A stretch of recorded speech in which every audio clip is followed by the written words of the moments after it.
Again welcome to the episode number 2. நம்ம கட்சி அறிவிச்சதுல இருந்து ஸ்பேஸ் போட்டுட்டு இருக்கோம். அரசியல் ரீதியா நம்ம நிறைய கருத்துக்களையும் இதையும் பரிமாறிக்கிட்டு இருக்கோம், பேசிட்டு இருக்கோம். இது மோர் ஆஃப் லைக் ஒரு இது மாதிரி ஒன் சைடடா நிறைய டிஸ்கஷன்ஸ் வருது. நீங்களும் உங்க பாயிண்ட்டை வைக்கிறீங்க, நம்மளும் இந்த மாதிரி பிரெயின் ஸ்டார்ம் பண்ணிக்கிறோம். ஸோ அது ரொம்ப நல்ல விஷயம், அது ஒரு நல்ல ஸ்டார்ட். ஸோ இது மாதிரி இப்போ நம்ம டெய்லி இன்னைக்கு ஒரு டாபிக் வந்து நம்ம போட்டிருந்தோம், இன்னைக்கு எதெல்லாம் பத்தி பேச போறோம் அப்படின்னு சொல்லிட்டு ஒரு இது போட்டிருந்தோம். ஸோ அதே மாதிரி ஒரு ஒரு வாரமும் ஒரு ஒரு டாபிக் இது பண்ணுவோம். இந்த வாரம் நிறைய கேட்டிருந்தோம், சஜஷனா என்ன சொல்றீங்க அப்படின்னு நிறைய பேர்கிட்ட கேட்டிருந்தோம். அதுல எல்லாரும் சொன்னதுதான் ஒன் ஆஃப் த விஷயமா எடுத்து இன்னைக்கு நாங்க பேசுறோம். ஸோ இன்னைக்கு வந்துட்டு எப்படின்னா, ஒரு அரசோட பேசிக் ஸ்ட்ரக்சர் எப்படி இருக்க போகுது, ஃபர்ஸ்ட் டைம் ஓட்டர்ஸுக்கு என்ன மெயினா மைண்ட்ல வச்சுக்கணும், நீங்க இப்போல இருந்து எப்படி தயார்படுத்தணும், இந்த மாதிரி விஷயங்கள். அதுக்கப்புறம் ஒரு ஆக்டர் வந்து பொலிட்டீஷியனா ஆக போறாரு அப்படின்னா என்ன அதுல வந்துட்டு நல்ல விஷயங்கள் இருக்கு, என்ன what we can make possible with this, இந்த ஃபேமும் இந்த ஸ்டார்டமும் இந்த நம்பிக்கை இந்த பாசம் அன்பு, நீங்க எதை வேணா நேம் பண்ணிக்கலாம், இதை எப்படி வந்து எந்த வகையில உபயோகப்படும், யூஸ் பண்ணிக்கலாம் நல்ல விஷயத்துக்காக அப்படிங்கிறதையும் பார்க்க போறோம். அதுக்கப்புறம் some general question and answers. அதுக்கப்புறம் நிறைய கமெண்ட்ஸ் எல்லாம் பண்ணியிருந்தாங்க போன வாரம் ஸ்பேஸ்ல. ஸோ அதுல என்ன பண்ணியிருக்காங்கன்றதையும் கொஞ்சம் எடுத்து பேசிட்டு நிறைய பேர் நல்ல டாபிக் சஜஸ்ட் பண்ணியிருந்தாங்க. ஸோ அடுத்த வாரம் என்ன டாபிக் பேச போறோன்றதையும் பேசி அப்படியே எல்லாரும் ஓரளவுக்கு டிஸ்கஸ் பண்ணி முடிச்சிடலாம். ஸோ இதுதான் பிளானு. ஸோ அதே மாதிரி நம்ம எவ்ரி வீக் வந்து ஃப்ரம் திஸ் வீக் வந்து இது ஆரம்பிக்கிற போது நம்ம தமிழக வெற்றி கழகம் தலைவர் விஜய் அவர்கள் எதை வந்து யாரை வந்து பின்பற்றணும்னு சொன்னாரோ அவங்கள பத்தின ஒரு விஷயமோ இல்ல ஒரு கோட்டோ எடுத்து அதை பத்தியும் கொஞ்சம் டிஸ்கஸ் பண்ண போறோம். ஒரே ஒரு விஷயம் இதுல நான் டிஸ்கிளைமர் மாதிரி சொல்லணும்னு விருப்பப்படுறேன். என்னன்னா, இந்த கோட்டு இந்த மனிதர்களை பற்றி நம்ம ஒரு தலைவர்கள் முன்னாள் தலைவர்களை பத்தி பேசுற போது எல்லாமே எல்லாருக்கும் ஏற்புடையதா இருக்கணும்னு அவசியம் கிடையாது. சோ நம்ம எடுத்து நல்ல விஷயத்த பேசுவோம், நம்மளுக்கு படுறத இங்க பேசுவோம். அது உங்களுக்கு ஏத்துக்கிற மாதிரி இருந்தா ஏத்துக்கலாம், இல்லைன்னா அதை நீங்க கடந்து போயிடலாம், அது தப்பு கிடையாது. எல்லாத்தையும் எல்லாரும் ஏத்துக்கணும்னு அவசியம் கிடையாது, யார் சொல்லியிருந்தாலும். ஸோ அதனால இது எந்த கம்பல்ஷனோ இதுவோ கிடையாது, அதை நான் முன்னாடியே ஒரு டிஸ்கிளைமர் போட்டுக்கிறேன். அதுக்கப்புறம் இன்னைக்கு நடக்கிற கரண்ட் இஷ்யூஸ், இன்னைக்கு ஒரு பொய்யான விஷயத்த பரப்புறானுங்க ஒரு மீடியான்னு சொல்லிக்கிட்டு. அதுக்கப்புறம் நம்ம பொதுச் செயலாளர் புசி ஆனந்த் சார் மேலேயே கொஞ்சம் விமர்சனங்கள், இந்த மாதிரி விஷயமும் நம்ம கடைசியில கொஞ்சம் டச் பேஸ் பண்ண போறோம், அது 2-3 வரிகளா பேச போறோம். ஸோ இதன் ஒட்டி உங்க கருத்து எது இருந்தாலும் நீங்க கமெண்டா கூட போடுங்க. அப்படி இல்லைன்னா உங்களுக்கு சான்ஸ் கிடைக்கிற போது நீங்க மேலேயும் வந்து பேசுங்க. அண்ட் எப்பவுமே இதுல கொஞ்சம் பக் இருக்கு, சில பேரோட ரெக்வஸ்ட் காட்டுது, சில வாட்டி காமிக்க மாட்டேங்குது, ஆட் பண்ண முடியுது இல்ல, அதை மனசுல எடுத்துக்கோங்க. ஸோ கண்டிப்பா நான் முடிஞ்ச வரைக்கும் இந்த பக் எல்லாம் சரியா அனுப்புறேன், எல்லாரும் எல்லா டைமும் பேசுற மாதிரி ஒரு வாய்ப்பு உண்டாகும். சரி, அதனால இன்னைக்கு வந்து நான் வித்வுட் ஃபர்தர் டிலே நான் இன்னைக்கு நம்ம எடுத்த ஒரு கோட்டை வந்து பேசிடுவோம். ஸோ இது வந்து சொன்னது யாருன்னு பாத்தீங்கன்னா, தந்தை பெரியார் வந்து சொல்லியிருக்கிறாரு இந்த கோட்டை. ஸோ இது என்ன சொல்லியிருக்காருன்னா, ஒரு பெரிய நாடு இன்னொரு சிறிய நாட்டின் மீது ஆதிக்கம் செலுத்தினால் அந்த சிறிய நாட்டின் பக்கம் நிற்பேன். அந்த சிறிய நாட்டில் ஒரு பெரிய மதம் இருந்து மற்ற சிறுபான்மை மதத்தை ஒடுக்கினால் நான் அந்த சிறுபான்மை மதத்தின் பக்கம் நிற்பேன். அந்த சிறுபான்மை மதத்தின் சாதி இருந்து இன்னொரு சாதியின் மீது தாக்குதல் நடத்தினால் நான் தாக்குதலுக்குள்ளான அந்த சாதியின் பக்கமே நிற்பேன். அந்த ஒடுக்கப்பட்ட சாதியிலிருந்து ஒரு முதலாளி இன்னொரு தொழிலாளியை வஞ்சித்தால் அந்த தொழிலாளியின் பக்கமே நிற்பேன். அந்த தொழிலாளி வீட்டிற்கு போய் அவன் மனைவியிடம் ஆதிக்கம் செலுத்தினால் அந்த பெண்ணுக்காக நான் நிற்பேன். மொத்தத்தில் ஆதிக்கம்தான் என் எதிரி, இப்படின்ற கோட்டை சொல்லியிருக்காரு. சோ இது எப்படின்னா, எப்பவுமே நம்ம வந்துட்டு யாரு அங்க விக்டிம் ஆயக்கப்பட்டிருக்காங்க, யாரு பாதிக்கப்பட்டிருக்காங்கன்றது தெரிஞ்சுக்கிட்டு முதல்ல அவங்க சைடு நின்னுக்கணும். நின்னு அவங்களுக்கான பாதுகாப்பையும் அவங்களுக்கான ஆதரவையும் தெரிவிக்கணும். இதனால ஒரு விஷயம் நான் புரிஞ்சுக்கிட்டது, இது அவர் எங்கேயும் நம்ம விளக்கம் படிக்கல, இது என்னன்னா எப்பவுமே இவங்கதான் ரைட் அவங்கதான் ரைட் அப்படின்னு கிடையாது. பட் எப்பவுமே பவர் இருக்கிற ஒருத்தன் பவர் இல்லாத ஒருத்தன் ஒரு விஷயம் இருக்கும் இல்லையா? அதனால முடிஞ்ச வரைக்கும் எப்பவுமே பவர் இல்லாதவங்க பக்கத்துல நம்ம ஃபர்ஸ்ட் அவங்களுக்கு ப்ரொடெக்ட் பண்ணிக்கணும், அவங்கள சேஃப்கார்ட் பண்ணணும். ஸோ இதுதான் தந்தை பெரியார் அவர்கள் சொல்ல வராரு.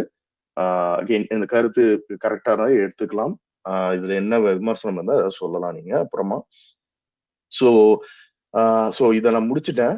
இப்போ ஃபர்ஸ்ட் வந்துட்டு டாபிக் வந்துட்டு ஃபர்ஸ்ட் டைம் ஓட்டர்ஸ் பத்தி அவங்க மனநிலையை பத்தி என்னென்ன தெரிஞ்சுக்கணும் என்னென்ன பண்ணணும்ன்றது இருக்கு.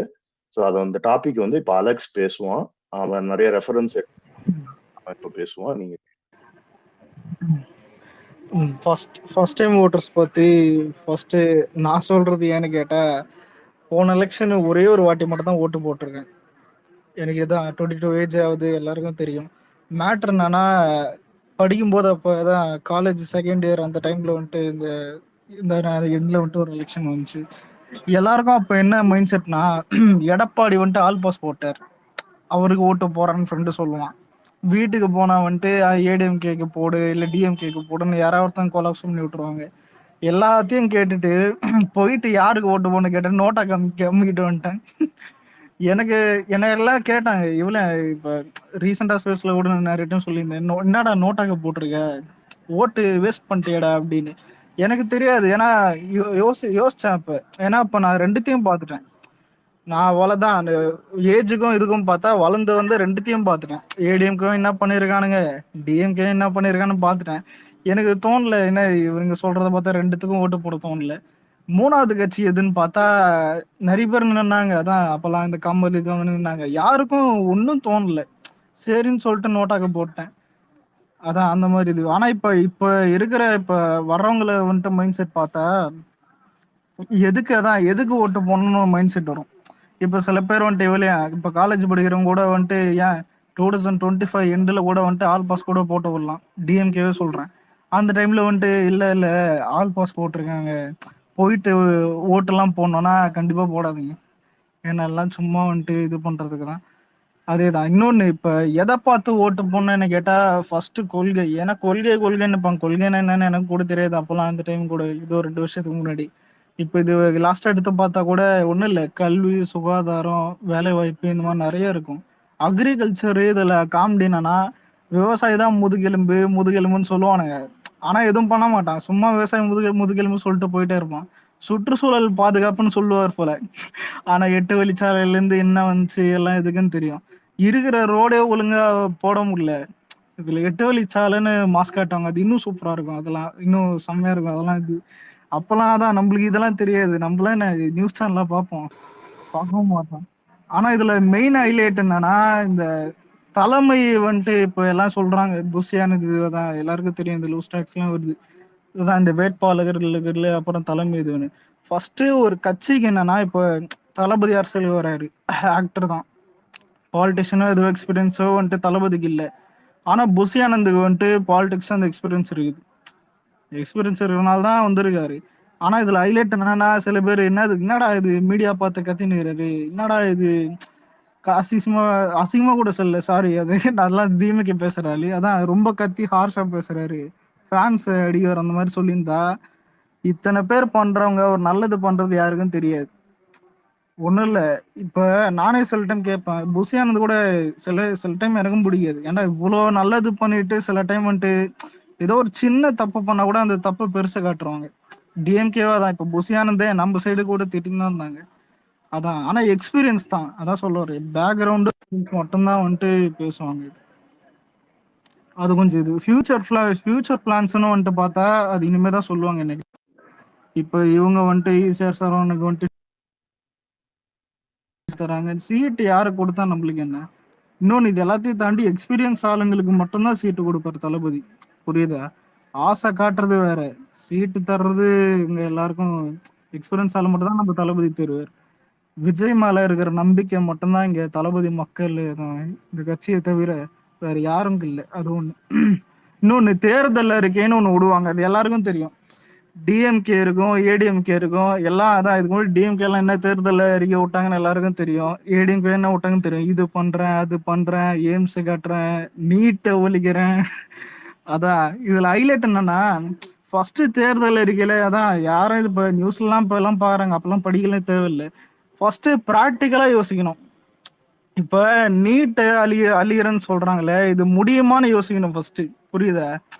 அவன் சொல்றான், ஓ இவன் வந்தா ஒளிஞ்சிரும் அப்படின்லாம் யோசிக்கவே முடியாது. என்ன கேட்டா நீட் அழிக்கிறது ரொம்ப கஷ்டம். அதையும் நம்பி நிறைய பேர் ஓட்டு போட்டாங்க. நிறைய ஸ்டூடெண்ட் ஓட்டு போட ஸ்டூடெண்டே தோக்கல தோங்கிட்டாங்க. அது வேற விஷயம். அதான் இதுக்கு அடுத்து வர்றது இப்ப தளபதியோ இல்ல யாரோ எந்த அறிக்கை விட்டாலும் அவங்க பிராக்டிக்கலா பண்ண முடியுமான்னு கொஞ்சம் யோசிச்சு வந்துட்டு பாருங்க. சும்மா தேர்தல் அறிக்கை விடுறாங்க இவ்வளையும் நான் ஃப்ளைட்டை கொண்டு வருவேன், ஏர்போர்ட்டை வந்துட்டு எல்லா இடத்துலயும் கொண்டு வருவேன், பஸ் நிறைய விடுவேன். அதான் பஸ் இப்ப இருக்கிற லட்சணமே எல்லாருக்கும் தெரியும்.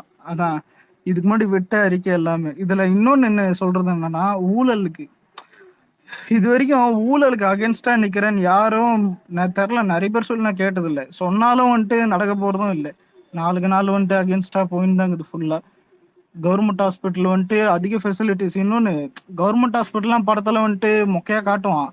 ஆனா மேட்ரு என்னன்னா, நிறைய ஃபெசிலிட்டிஸ் அங்கதான் அவைலபிளா இருக்கும். ஆனா அங்க சுகாதாரமா இருக்காது. ஃபெசிலிட்டிஸ் உண்மையிலே அங்கதான் அதிகமா இருக்கும். அது ஒரு நல்ல விஷயம்தான். ஆனா அது கொஞ்சம் இப்போ மெயின்டைன் பண்றதெல்லாம் இல்லை. எல்லாத்தையும் பார்த்துக்கிட்டு தான் கொஞ்சம் ஓட்டு போடுறது. இது பொருளாதார வளர்ச்சின்னு ஒண்ணு இருக்குது. இப்ப சிறு வணிகம், வேலை வாய்ப்பு திட்டம், இதெல்லாம் வேலை வாய்ப்பு திட்டத்தை பத்தி எல்லாருக்கும் தெரியும் இப்ப என்ன நடக்குதுன்னு.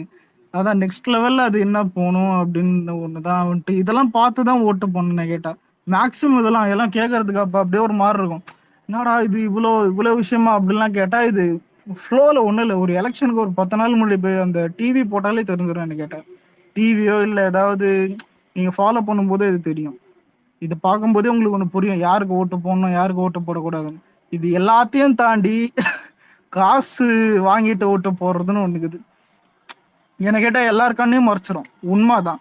எலெக்ஷனுக்கு ஒரு வாரத்துக்கு முன்னாடி தான் காசு தரணும்னு எல்லாம் எல்லாருக்கும் தெரியும். அப்படி ஒரு ரூல் மாதிரி இருக்கு போல.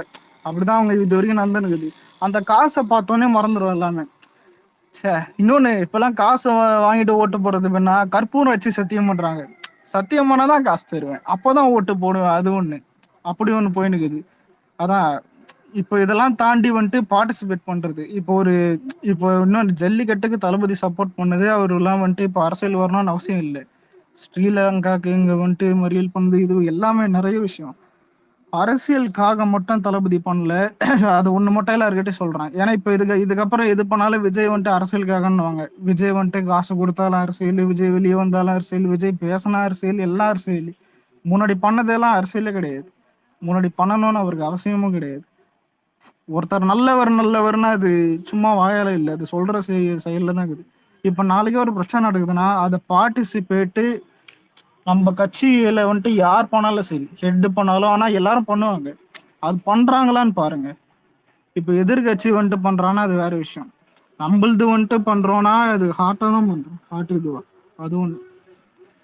அதான் இது எல்லாத்தையும் பார்த்து ஃபர்ஸ்ட் டைம் ஓட் போடணும்னு எல்லார்கிட்டையும் ஒன்று சொல்றேன். நானே நோட்டாக போட்டேன். ஏன்னா அந்த டைம்ல யாரும் தேர்டா எனக்கு எதுவும் தோணல.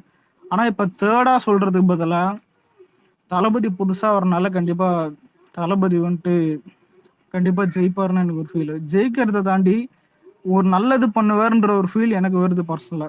இது நிறைய பேருக்கு வந்தா கண்டிப்பா போடுவாங்க. இது எந்த ஃபேன் இருந்தாலும் சரி, ஏகே ஃபேனு, ரஜினி ஃபேன், எந்த ஃபேன் இருந்தாலும் சரி. சினிமா வேற, அரசியல் வேற. சரி, ஓகே. ஓகே, ஒரு நிமிஷம். ஒரே ஒரு பாயிண்ட் ஆட் பண்ணிக்கிறேன். சோ இப்ப அலெக்ஸ் சொன்ன மாதிரி இந்த விஷயங்கள் எல்லாம் பார்த்து ஓட் போடணும். அதே மாதிரி அவன் நெகட்டிவா சில விஷயம் சொன்னான்ல, இந்த மாதிரி பாஸ் பண்ணிட்டாங்கன்னா ஓட் போடுறாங்க, அப்புறம் காசு வாங்கிட்டு ஓட்டு போடுறாங்க. தெரிஞ்ச சர்க்கிள்ல இந்த மாதிரி யாராவது பண்ணாங்கன்னா அதை தடுக்க முயற்சி பண்ணுங்க. அவங்களுக்கு சொல்றதுக்கு இந்த இந்த விஷயத்தை கடத்துறதுக்கு முயற்சி பண்ணி அவங்கள நம்ம மாத்த முயற்சி பண்ணி, அதே மாதிரி நம்ம சைடுல எதனால தளபதி இந்த மாற்றத்தை உண்டாக்குவாருன்னா, அவர் இன்னும் கொள்கையை நம்ம ஆல்ரெடி ஒரு பேஸ் லைன் மாதிரி அறிவிச்சிருக்கோம். நாளைக்கு டீடைல்ஸ் வரும்போது அதையும் சேர்த்து மத்தவங்களுக்கு கண்டிப்பா இந்த கருத்தை இது பண்ணுங்க. அப்புறம் க்ளோசர் டு எலெக்ஷன்ஸ் வரும்போது உங்களோட எலெக்ஷன் ஓட்டர் ஐடி கார்ட்ஸ் எல்லாம் கரெக்டா வேலிடா இருக்கா, கரெக்டா கைக்கு வந்துருச்சா, போட்டோ அட்ரஸ் எல்லாம் கரெக்டா இருக்கா, நீங்க எங்க ஓட்டு போடணும், அந்த மாதிரி விஷயத்தையும் நம்ம தெரிஞ்சுக்கணும். இதை நம்ம டீட்டெயிலா இன்னும் கொஞ்சம் டைம் இருக்கு அதுக்கு பத்தி பேசுறதுக்கு, அப்புறம் நம்ம கவர் பண்ணுவோம். ஸோ இந்த டாபிக்கை பத்தி மட்டும் இப்ப அலெக்ஸ் பேசுனதுல ஏதாவது இது இருந்தா ரேவந்தோ இப்ப ராஜ்ன்ற ஒருத்தர் ஹேண்ட் ரைஸ் பண்ணிருக்கிறது காட்டுது. சொல்லுங்க. இப்போ பேசிக்கா இப்போ அலெக்ஸ் பேசும்போது வேலை வாய்ப்புன்னு ஒரு டாபிக் பேசினாரு. இங்க என்ன விஷயம்னா, ரொம்ப நாளா இன்வெஸ்ட்மெண்ட் நான் ஃபாரின் போய் கூப்பிட்டு வரேன் அப்படின்னு சொல்லி ஒருத்தவங்க பண்ணிட்டு இருக்காங்க. ஆனா இது வரைக்கும் எந்த இன்வெஸ்ட்மெண்ட்டும் பெருசா வந்து நான் பார்க்கல. அது உள்ளுக்குள்ளேயே எங்கேயாவது தெரியாத இடத்துல கவர் பண்ணி ஒரு 80 அடி இது ஒரு வால் கட்டி இன்வெஸ்ட்மெண்ட் பண்றாங்களான்னு எனக்கு தெரியல. ஸோ பேசிக்கா எதுக்கு இன்வெஸ்ட்மெண்ட், எதுக்கு இதுனா, ஒரு கம்பெனி வருதுன்னா அந்த இடத்துல ஒரு 500 பேருக்கு ஒரு வேலை கிடைக்கும். இது ரொம்ப அத்தியாவசியமான விஷயம் இன்னைக்கு. ஸோ நான் நிறைய இந்த ஆப்போசிட் பார்ட்டிஸ் எல்லாம் பேசி நான் கேட்டேன், எதுக்கு விஜய் வராரு, இப்பயே தமிழ்நாடு நல்லதான் இருக்கு. உண்மையாவே நல்லா இருக்குன்னு சொன்னீங்கன்னா எனக்கு அப்படி தெரியல. ஏன்னா நிறைய பேர் நான் பார்த்தா இருக்கோம் இங்க வேலை இல்லாம, அவனுக்கு வேலை கிடைக்காம, படிச்சும் நல்ல வேலை கிடைக்காம, சும்மா வேலைனா ஒரு 10,000 15,000 வேலை தான் இன்னைக்கு வரைக்கும் நடந்துட்டு இருக்கு. அது இன்னும் நிறைய இண்டஸ்ட்ரீஸ், நிறைய ஃபாரின் இன்வெஸ்டர்ஸ் எல்லாம் உள்ள வராங்கன்னா உங்களுக்கு ஒரு பெரிய செக்டார் ஒன்று கிரியேட் ஆகும். இன்னொன்று, சென்னை மாதிரி ஒரு ஹாட்ஸ்பாட். சென்னை ஒரு சவுத் இந்தியாவோட ஹாட்ஸ்பாட். அந்த ஹாட்ஸ்பாட்ல சுத்தி டெவலப் ஆகும். காஞ்சிபுரம், வேலூர், இதை சுத்தி இந்த விழுப்புரம், இது எல்லாமே டெவலப் ஆக ஆரம்பிக்கும். இதெல்லாம் டெவலப்மெண்ட் பண்ணதான் ஒரு கவர்மெண்ட் ஓகே நான் ஒரு பர்ஃபெக்டான ஒரு ஒர்க் பண்ணிட்டு இருக்கேன் அப்படின்ட்டு. பட் எனக்கு கண்ணுக்கு தெரிஞ்சு எதுவும் நடக்கல. ஏன் கண்ணுக்கு தெரிஞ்சு நடக்கல, உங்களுக்கு யாருக்காவது தெரிஞ்சா நீங்க சொல்லலாம், இதெல்லாம் நடக்குதுப்பா, நான் விமர்சனம் வைக்கிறேன், நீங்க எனக்கு பதில் சொன்னீங்கன்னா நான் ஏத்துக்கிறேன். நான் அது அந்த மென்டாலிட்டியில இருக்கேன். அதுக்கப்புறம் எதுக்கு ஒரு கட்சி ஆரம்பிக்கணும், எதுக்கு எல்லாமே நல்லா நடந்துட்டு தான் இருக்கு அப்படின்னு நீங்க சொல்றீங்க. பட் எனக்கு தெரியல. இன்னொரு பாயிண்ட் நான் ஆட் பண்ணிக்கிறேன். சப்போஸ் விஜய் மாதிரி ஒரு பவர்ஃபுல் பர்சன், விஜய் ஒரு பயங்கர இன்ஃப்ளூயன்ஸ் பண்ற ஒரு பர்சன், அவர் ஒரு பொலிட்டிக்கல் பார்ட்டி ஸ்டார்ட் பண்றாருன்னா, நீ செய்யறத இப்போ ஒரு 10% நீ நல்லது செஞ்சனா அடுத்து நீ ஒரு 80% செய்வ. விஜய் மாதிரி ஒரு ஆள் தேவை. நீ யாருமே ஆப்போசிட்ல இல்லைன்னா நீ லெத்தாஜிக் ஆயிடுவ. நீ ஜாலியா இது ஏன் கிரவுண்டா, இங்க நான் தான் 6 அடிப்பேன், நான் 4 அடிப்பேன்டா அப்படின்னு ஒரு மைண்ட் செட்ல இருப்பீங்க. யாராவது இருந்து இத கரெக்டா இது ஒரு விஜய் ஜெயிக்கிறாரோ தோக்குறாரு அது எனக்கு செகண்டரி ப்ரோ. எனக்கு பேசிக்கா நல்லது நடக்கும், மக்களுக்கு நல்லது நடக்கும். அது மக்களுக்கு நல்லது நடக்கணும்னா அது விஜய் பண்ணா என்ன, இல்ல வேற கட்சிக்காரங்க பண்ணா எனக்கு அது எந்த பிரச்சனையும் கிடையாது. பட் நல்லது நடக்கும். அதுக்கு விஜய் மாதிரி ஒரு ஸ்ட்ராங்கான பர்சனும் நின்றாருன்னா அவரோட வாய்ஸ் ரைஸ் பண்ணும் போது அந்த ஒர்க் உங்களுக்கு ஆட்டோமேட்டிக்கா நடக்கும். சோ அதுக்காக நான் விஜய் பயங்கரமா வெல்கம் பண்றேன். விஜய் ஏன்னா பயங்கர இன்ஃப்ளூயன்ஸ். அவர் ஒரு விஷயம் பேசுறாருன்னா பயங்கரமா அது ரீச் ஆகும். அந்த ஒரு பயத்திலே ஒழுங்கா வேலை செய்வாங்க. சோ இதெல்லாம் நான் பார்த்து ஐ வில் வெல்கம் விஜய். ஒரே ஒரு செகண்டுங்க, ஒரே ஒரு செகண்ட் ப்ரோ, ஒண்ணு ரேவன், தேங்க்ஸ்டா, நீ சொன்னது எல்லாமே வேலிட் பாயிண்ட். ஒன்னே ஒண்ணு மட்டும் நான் சொல்லிக்கிறேன். அடுத்து பேச போறவங்க ஃபர்ஸ்ட் டைம் ஓட்டர்ஸுக்கான உங்களுக்கு ஏதாவது டிப்ஸ் இருந்துச்சுன்னா அதுல மட்டும் வச்சுப்போம். இப்ப ரேவன் சொல்றது ரொம்ப இம்பார்ட்டன்ட் பாயிண்ட். இதை நம்ம தனியா டீட்டெயிலா பேச போறோம். அதாவது இன்னைக்கும் டாபிக்ல நிறைய கவர் பண்ண போறோம். அப்புறம் இவங்க பாலிசிஸ் எல்லாம் எவ்வளவு தப்பானது, அந்த மாதிரி டாபிக்ல திருப்பி அதை ஃபுல்லா அட்ரஸ் பண்ண போறோம். இன்னைக்கு ஃபர்ஸ்ட் டைம் ஓட்டர்ஸ்க்கு நீங்க ஏதாவது டிப்ஸ் கொடுக்கணும், ஏதாவது அவங்க கன்சிடர் பண்ணணும்னா அதை மட்டும் ஷார்ட்டா ரெஜிஸ்டர் பண்ணிக்கோங்க. தேங்க்ஸ் ரேவந்த். இதை நம்ம திருப்பி டீடைலா பேசுவோம். நான் இன்னும் ஃபர்ஸ்ட் டைம் ஓட்டர்ஸ்க்கு பேசிடலாமா? பேசு. நான் முடிச்சிடுறேன். பேசிக்கா இன்னைக்கு ஓட்டர்ஸ் இன்னைக்கு பேசிக்காவே என்ன ஒரு மென்டாலிட்டி ஜனங்க எப்படி இருக்காங்கன்னா, இந்த எலெக்ஷன் டைம்ல ஒரு 6 மாசம் முன்னாடியே ஒரு பசி கிரியேட் ஆயிடும். இவங்க தான் ஜெயிப்பாங்க. அது மீடியா, இந்த இன்ஃப்ளூயன்சர்ஸ் எல்லாருமே கிரியேட் பண்ணி வச்சிடறாங்க. ஓட்டர்ஸே இன்னைக்கு எப்படி ஓட்டு போடுறாங்கன்னா, ஓகே இந்த கட்சி தான் ஜெயிக்கும் போது நம்ம இந்த கட்சியே போட்டுருவோம், அந்த ஒரு மைண்ட் செட்ல தான் இருக்காங்க. பட் அவங்க சொல்றாங்கல்ல, நான் இது ஃப்ரீயா கொடுக்குறேன், நான் அது ஃப்ரீயா கொடுக்குறேன்ட்டு ஒரு 403 பக்கம் 403 விஷயம் சொன்னாங்க. ஃபர்ஸ்ட் ஆஃப் ஆல் ஃப்ரீயா கொடுக்கவே தேவையில்லை. எல்லாருக்கும் நீ வேலை கொடுத்துட்டேன்னா யாரும் இங்க எனக்கு ஃப்ரீயா தான் வேணும், எனக்கு இந்த விஷயம் எனக்கு ஃப்ரீயா தான் வேணும்ட்டு யாரும் எதிர்பார்க்கல. we are ready to pay, people are ready to pay. யார் லைக் என்ன பண்றீங்கன்னா, நீங்க வெள்ளம் வந்தா காசு கொடுக்கறது. எனக்கு வெள்ளம் வந்தா நீ காசு கொடுக்க தேவையில்ல. அதுக்கான பக்காவான ரோடு, அந்த ground system, under ground water connectivity இதை நீ கரெக்ட் பண்ணிட்டாலே எனக்கு நீ காசு கொடுக்க அவசியம் கிடையாது. யாரும் வீட்டுல உட்கார போறது, அந்த ஒரு மழை பெஞ்சா மட்டும்தான் வீட்டுல உட்காருவாங்க. எனக்கு என்னன்னா ஒர்க் வேணும். எல்லாருக்கும், எல்லா மக்களுக்கும் வேலை தான் வேணும். எனக்கு இந்த ஃப்ரீ இதே வேணாம். அந்த மாதிரி யாரு சொல்றாங்களோ அவங்களுக்கு தான் நம்ம ஓட் போடணும். இந்த ஃபர்ஸ்ட் டைம் ஓட்டர்ஸ்க்கு நான் சொல்றேன். ஏன்னா பெரியவங்க கிட்ட வந்து போய் நம்ம நிறைய விஷயங்கள் பேச வேண்டியிருக்கு. பட் நம்மளுக்கு இப்ப யங்ஸ்டர்ஸ் எல்லாருக்குமே காலேஜ் முடிச்சிட்டீங்களா, முடிச்சோடனே உங்களுக்கு வேலை தான் ஃபர்ஸ்ட் ரொம்ப இம்பார்ட்டன்ட். அந்த வேலைகள், அந்த இன்வெஸ்ட்மெண்ட் யாரு, நான் இங்கிருந்து இன்வெஸ்ட்மெண்ட் எடுத்துட்டு வரேன், அங்கிருந்து இன்வெஸ்ட்மெண்ட் எடுத்துட்டு வரேன், நான் கம்பெனிஸ் எடுத்துட்டு வரேன், நியூ ஐடி செக்டார் எடுத்துட்டு வரேன், சிப்காட் புதுசா எடுத்து போடுறேன் அப்படின்னு சொல்ற இடத்துல நீங்க ஓட்டு போட்டு நம்பி ஓட்டு போட ஆரம்பிக்கிறோம். ஏன்னா வேலை தான் ரொம்ப முக்கியமே ப்ரோ. லைஃப்ல எதுக்கா இருந்தாலும் வேலை செஞ்சாதான் நீ சம்பாதிப்ப.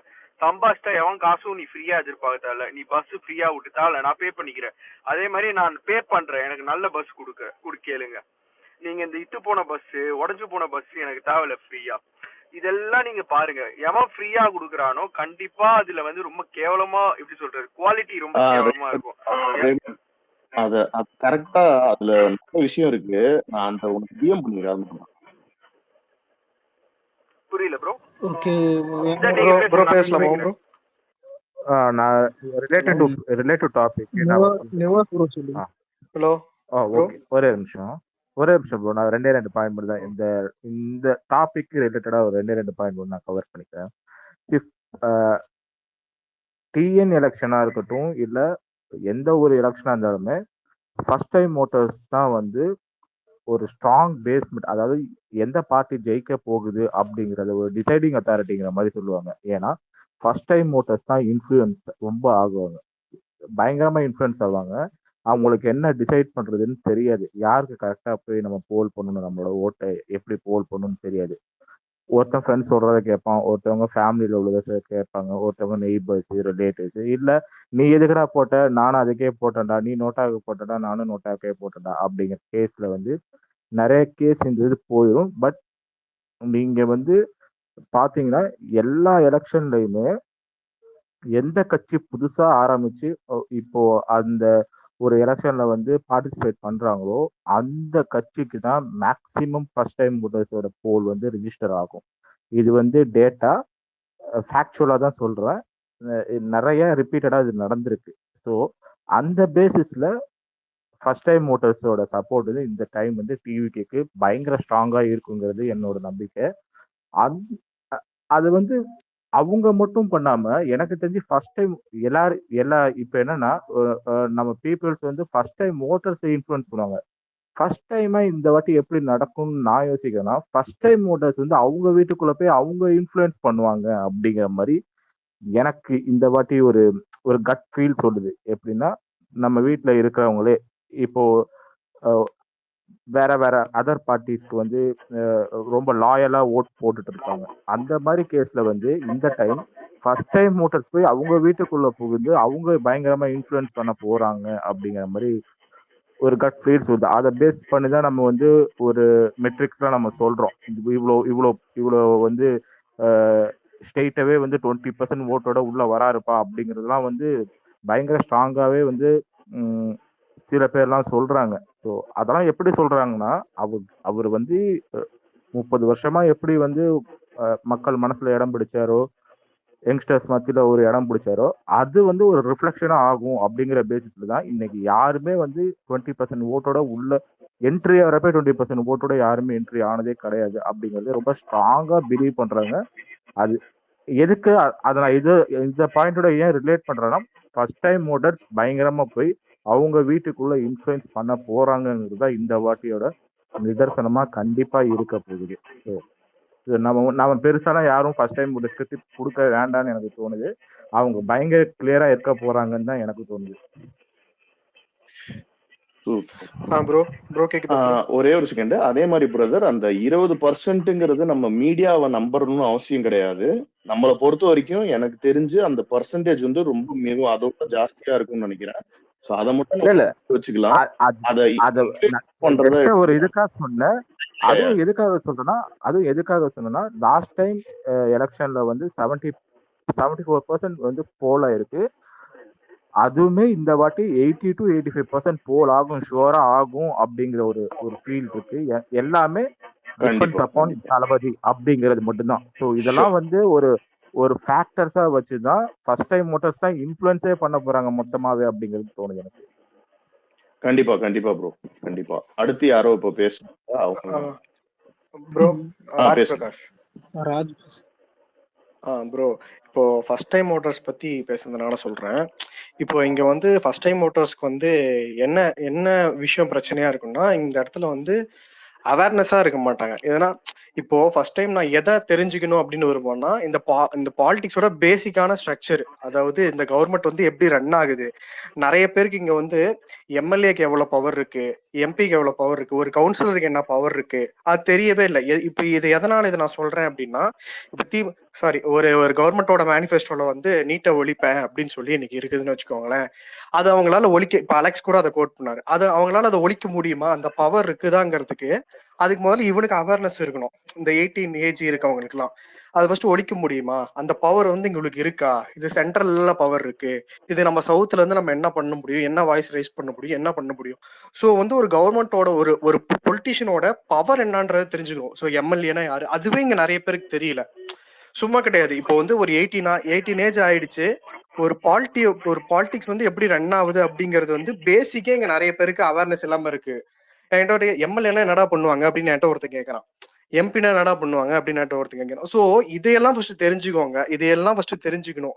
இவங்களால என்ன எவ்வளவு தூரம் இந்த ஸ்டேட்டை வந்து கொண்டு போக முடியும், எந்தெந்த விஷயத்துக்கு வந்து இவங்களால வாய்ஸ் ரைஸ் பண்ண முடியும், எந்த விஷயத்த பேஸ் பண்ணி அவங்க ரன் பண்றாங்க நம்மள அப்படின்றத தெரிஞ்சுக்கோங்க. அதேதான் ஒரு நடிகர் வராரு அப்படிங்கிறதுக்காகவே அவர் அவாய்ட் பண்ண முடியாது. அதே சமயம் ஒரு நடிகர் வராரு அப்படிங்கிறதுக்காகவே அவர் ஆதரிக்கவும் முடியாது. ஸோ அவர் எதை பேஸ் பண்ணி ஃபங்க்ஷன் ஆகுறாரு அப்படிங்கிறது தான் இங்க முக்கியம். ஸோ அதை ஃபர்ஸ்ட் தெரிஞ்சுக்கணும். இங்க எல்லாரும் அந்த பொலிட்டிஷியன்ஸோட பவரை ஃபர்ஸ்ட் தெரிஞ்சுக்கணும். இந்த ஸ்டாட்டிக்ஸ் டேட்டா அது எல்லாம் கொடுக்கறது பீப்புள்ஸ் தான், நம்ம தான் கொடுக்குறோம் அந்த ஸ்டாட்டிக்ஸ் எல்லாம். நம்ம இல்லைன்னா அந்த ஸ்டாட்டிக்ஸ் எல்லாம் இவங்களால உருவாக்கவே முடியாது. ஸோ அந்த ஸ்டாட்டிக்ஸை கொடுக்கறதுக்கான பவர் வந்து உன்கிட்ட இருக்கு. அப்படிங்கும்போது உன் கையில என்ன இருக்கு, நீ தெரிஞ்சுக்கோ எப்படி ரன் ஆகுது. சும்மா கிடையாது, ஒரு மூவி வருது அப்படின்னா அதை பத்தி டீட்டெயிலா அனலைஸ் பண்ற நாம இன்னைக்கு அதே ஆளுதான் நம்மள பாலிடிக்ஸ் அனலைஸ் பண்ண இவ்வளவு தூரம் நம்மளை கொண்டு வந்திருக்காரு. ஸோ அந்த ரெஸ்பான்சிபிலிட்டி நமக்கு இருக்கும்போது அந்த பாலிடிக்ஸை நல்லா அனலைஸ் பண்ணிக்கணும். இந்த விஷயம் இவங்களால இந்த கவர்மெண்டால என்ன பண்ண முடியும், இப்போ வர கட்சியால என்ன பண்ண முடியும், அவங்க வந்து நம்மள எப்படி ரன் பண்ணுவாங்க, அதுக்கு நம்ம எப்படி கொஸ்டின் பண்ணலாம், அவங்க கிரிட்டிசைஸ் பண்ணா அக்செப்ட் பண்ணிக்குவாங்களா. ஸோ அதே ஊழலை ஒழிக்கிறேன்னு வர கட்சிகள் தான் இன்னைக்கு வந்து காசு கொடுத்து ஓட்டு போட சொல்றாங்க. ஸோ அதுவே பெரிய ஊழல் தான். ஸோ அந்த பேசிக் வந்து இங்க நிறைய பேருக்கு தெரிய மாட்டேங்குது. ஸோ அது வந்து தெரிஞ்சுக்கணும்னு விரும்புறேன். ஏன்னா இன்னைக்கு வந்து சும்மா கிடையாது, இன்னைக்கு நம்ம இன்ஃபர்மேஷன் ஏரால இருக்கோம். ஓகேவா, அந்த கம்யூனிகேஷன் வந்து எந்த லெவலுக்கு வந்து போகுது கவர்மெண்ட்டுக்கு, நம்மள பீப்புளோட கம்யூனிகேஷன் எந்த லெவலுக்கு கவர்மெண்ட்டுக்கு போகுது, யார் வந்து பேசுறா, ஒரு ஒரு கட்சியில இருந்து ஒரு செயலாளரோ ஒரு யாரோ பேசுறாங்கன்னா அவங்க எதுக்கு பேசுறாங்க, எதனால பேசுறாங்க, அவங்க பேசுறது எந்த பீப்புளுக்காக அப்படிங்கிறது எல்லா பேசிக்ஸை ஃபர்ஸ்ட் தெரிஞ்சுக்கணும். ஏன்னா ஃபர்ஸ்ட் டைம் ஓட்டர்ஸ்லாம் சொல்றேன், ஆல்ரெடி வந்து 2-3 தடவை ஓட் பண்ணவங்களுக்கு இது பேசிக்கா தெரியும் எல்லாமே. இந்த ஃபர்ஸ்ட் டைம் ஓட்டர்ஸே தெரியாம விஜய் வராங்க அப்படின்ற ஒரு எக்ஸைட்மெண்ட்ல ஓட்டு போடுறத தவிர்த்துட்டு இதெல்லாம் ஃபர்ஸ்ட் தெரிஞ்சுக்கோங்க. தெரிஞ்சுக்கிட்டு அதை சப்போர்ட் பண்ணுங்க அப்படின்றது வந்து ஃபர்ஸ்ட் டைம் ஓட்டர்ஸ்க்காக சொல்லுவேன். அண்ட் தென் அந்த ஃப்ரீபீஸ் பத்தி எல்லாம் பேசியிருந்தாங்க, அது நெக்ஸ்ட் நம்ம டீட்டெயிலா பேசுவோம் ப்ரோ. கண்டிப்பா அதே மாதிரி ராஜ் ப்ரோ, இங்க கண்டிப்பா இதுல எதன் பேர்ல போடுறோம்னா, கண்டிப்பா அதை தளபதி இதெல்லாம் பண்ணுவாருன்ற நம்பிக்கையில தான் போடுறோம். கண்டிப்பா அதுல 200% அதை அவர் செய்வாரு. ஸோ அந்த நம்பிக்கையோடய நம்ம எதிர்கொள்வோம் கண்டிப்பா. அடுத்து மதன் ப்ரோ, செல்வா ப்ரோ, நீங்க எனக்கு ராஜேஷ் கர்ணா ப்ரோ காட்டுது. ஸோ கொஞ்சம் ஷார்ட்டா இதுல ஒரு 2 வரியில டக்குன்னு இந்த டாபிக் முடிச்சுக்கலாம் ப்ரோ. இன்னும் நிறைய டாபிக் இருக்கு. தேங்க்யூ. பேசுங்க. முதல் ஃபர்ஸ்ட் டைம் மோட்டர்ஸ் வந்து இப்போ என்ன பண்ண, நம்ம குடும்பத் தலைவர் அப்பா இருக்காருன்னா அந்த ஃபேமிலியை வந்து பிரெயின் வாஷ் பண்ணி இப்போ இந்த பழைய கட்சிகள் இந்த மக்களை ஏமாத்தி அவங்க அது பண்றேன் இது பண்றேன்னு சொல்லி அந்த ஃபேமிலியே மொத்தமா டோட்டலா ஓட்டு போட வச்சிடுறாங்க. அதை அப்படி பண்ண விடக்கூடாது. ஃபர்ஸ்ட் டைம் மோட்டர்ஸ் வந்து இவங்க வந்து அவங்க அப்பா அம்மாட்ட ஃபேமிலியில் உள்ளவங்ககிட்ட வந்து எல்லாம் எடுத்து சொல்லணும், இவர் வந்தா இப்படி பண்ணுவாரு, மக்களுடைய மாற்று சக்தியா இருப்பாரு அப்படின்னு. இன்னொன்னு என்னன்னா, இந்த ஓட்டுக்கு துட்டு வாங்கிட்டு ஓட்டு போடுறது, அந்த இதையும் நம்ம ஃபர்ஸ்ட் டைம் ஓட்டர்ஸ் தான் மாத்தணும். ஒவ்வொரு வீட்லயும் கண்டிப்பா அது ஒரு மாற்றத்தை கொண்டு வரணும். கண்டிப்பா ப்ரோ. ஆனா ப்ரோ ஒன்னு சொல்லிக்கிறேன், ஃபர்ஸ்ட் டைம் ஓட்டர்ஸோட வயசானவங்க தான் என்ன கேட்டா அந்த ஓட்டுல ரொம்ப இன்ஃப்ளூயன்ஸ் ஆயிடுறாங்க. ஏன்னா அவங்களுக்கு தான் ஃபர்ஸ்ட் போய் அந்த மணி சேரும். ஓகே, நெக்ஸ்ட் மதன் மதன் சொல்லுங்க, பேசுறியா? மதன். மதன் சொல்லுங்க. பேசலாம் bro. யாருங்க? சாரி, யார் பேசுறது எனக்கு? ராஜேஷ் ஆ, கார்னா ப்ரோ. சரி.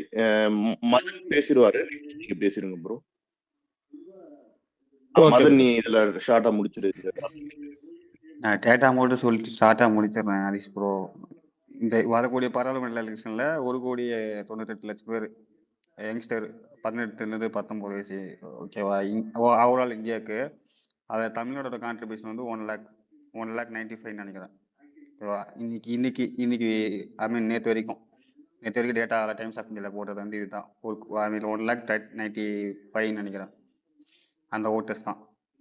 இந்த ஓட் பர்சன்ட் இவங்க தான் இருக்கிறதுல. ஓகே, அண்ணன் வந்து இது எப்படி இம்பாக்ட் ஆகுதுன்னா, எப்படி நீங்க ஓட்டு போகணும்னா ஃபர்ஸ்ட் வந்து இந்த கட்சி ஜெயிக்கும் இந்த கட்சி ஜெயிக்கும் சொல்லி ஓட்டு போடாதீங்க ரேசிங்கி. அதை நீங்க காலகாலமா அதான் பண்றாங்க. இது லைக் எல்லாரும் பண்றது அதுதான். நீங்க ஸ்டார்டிங் அங்க உங்க ஸ்டார்ட்டே அங்கதான் ஸ்டார்ட் ஆகுது. நீங்க ஆரம்பிக்கும் போதே ஒரு நல்ல வேலை ஆரம்பிச்சீங்கன்னா பிரச்சனை இல்லை. ஆரம்பிக்கும் போதே வந்து இந்த கட்சி ஜெயிக்கும் அப்படின்ற ப்ராசஸ்ல ஆரம்பிச்சது. அது வந்து உங்க கரியர், ஐ மீன் நீங்க ஓட்டு போடுற காலம் முடிகிற வரைக்குமே அதை கண்டினியூ பண்றீங்க. லைக் அது மாதிரி தான் நிறைய பேர் பண்ணிட்டு இருக்காங்க. இப்போ பெரியவங்களாம் அவங்க ஸ்டார்ட் பண்ணி வச்சது தான் அவங்க ஃபினிஷ் பண்ண பாக்குறாங்க.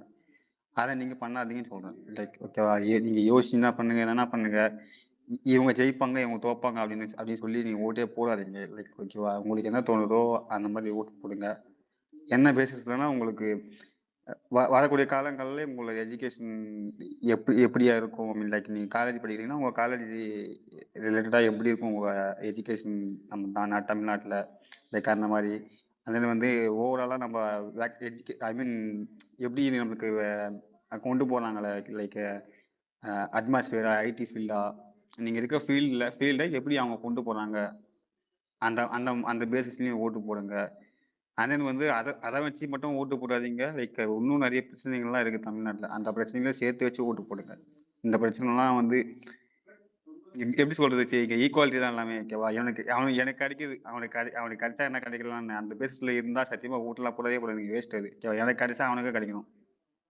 எனக்கு என்ன கிடைக்குதோ மரியாதை, சக மரியாதை, அது எல்லாத்துக்குமே கிடைக்கணும், ஓகேவா? அதுதான் நல்லா ஆச்சு. அந்த மாதிரி இருக்க பர்சன்ஸுக்கு ஓட்டு போட்டீங்கன்னா நல்லா இருக்கும், ஓகேவா? அந்த மாதிரி பர்சன்ஸை நீ தான் தேடணும், ஃபில்டர் பண்ணணும். அந்த ஃபில்டர் பண்ணுற வேலையை தான் நீங்கள் ப்ராசஸாக எடுத்துக்கணும். அந்த ஃபர்ஸ்ட் டைம் ஓட்டர்ஸ் அது நீங்கள் தான் ஆரம்பிக்கணும்னு நினைக்கிறேன். மற்றவங்களாம் அது ஆரம்பிக்க முடியாது, ஏன்னா அவங்க ஆல்ரெடி ஓட்டு போட்டுருப்பாங்க பேசிக்காக எல்லாத்துக்கு. நீங்கள் ஸ்டார்ட் பண்ணீங்கன்னா அது உங்களுக்கு கண்டினியூ ஆகும். லைக் ஒரு 10 வருஷம் கழிச்சு மாறும் அது. அவ்வளோதான். இவனை எக்ஸ்பைரியில நீ ஆரம்பிச்சிருக்கியா? டாபிக் நெக்ஸ்ட் டாபிக் மூவ் ஆயிடலாமா? இருக்கியா? கேக்குதா? ஓகேண்ணா, இருக்கேண்ணா. ஓகே. ஸோ இதுல இப்ப நெக்ஸ்ட் டாபிக் போயிடுவோம். இப்போ அவன் வந்து ஸ்ட்ரக்சர் ஆஃப் த கவர்மெண்ட் அதை பத்தி சில இன்ஃபர்மேஷன் சொல்லுவான். அவன் ரெஃபரன்ஸ் பேசு. எல்லாருக்கும் ஹாய். ஒரு சில விஷயங்கள் மட்டும் நான் வந்து இன்னைக்கு படித்தது தான். நான் இதுக்கு முன்னாடி வரைக்கும் ஸ்பேஸுக்கு வர்றப்போலாம் ப்ரிப்பேர் ஆகிட்டு இந்த மாதிரிலாம் வந்ததில்லை. ஜஸ்ட் நான் படித்ததை மட்டும் நான் ஷேர் பண்ணுறேன். கவர்மெண்ட்னா என்ன, அதாவது பாலிடிக்ஸ்னா என்ன, எப்படி ரன் ஆகுது, எப்படிலாம் இதுக்கு முன்னாடி ரன் ஆச்சு, இதை பற்றி மட்டும் உங்களுக்கு நான் படித்ததை நான் சொல்கிறேன், ஓகேவா? ஃபஸ்ட்டு கவர்மெண்ட்டுங்கிறது, அரசுங்கிறது வந்து நிர்வாகம், இராணுவம், சட்டம் ஒழுங்கு, அதாவது காவல்துறை, பாராளுமன்றம், சட்டமன்றம், நீதிமன்றம், ஓகேவா? இது எல்லாமே சேர்ந்தது தான் அரசு. மொத்தமாக இது 4 சேர்ந்தது தான் அரசு, ஓகேவா? இந்த அரசை பற்றினது தான் அரசியல், ஓகேவா? இந்த 4 சேர்ந்தது தான் அரசு. இந்த அரசை பற்றினது தான் அரசியல். இதில் வந்து பாராளுமன்றம், சட்டமன்றம், இது 2 இருக்குல்ல, இது 2லன்னா நம்ம அதிகப்படியான பார்வையை வந்து அதில் தான் வைக்கிறோம். ஏன்னா 5 வருஷத்துக்கு ஒரு தடவை எலெக்ஷன் வருது.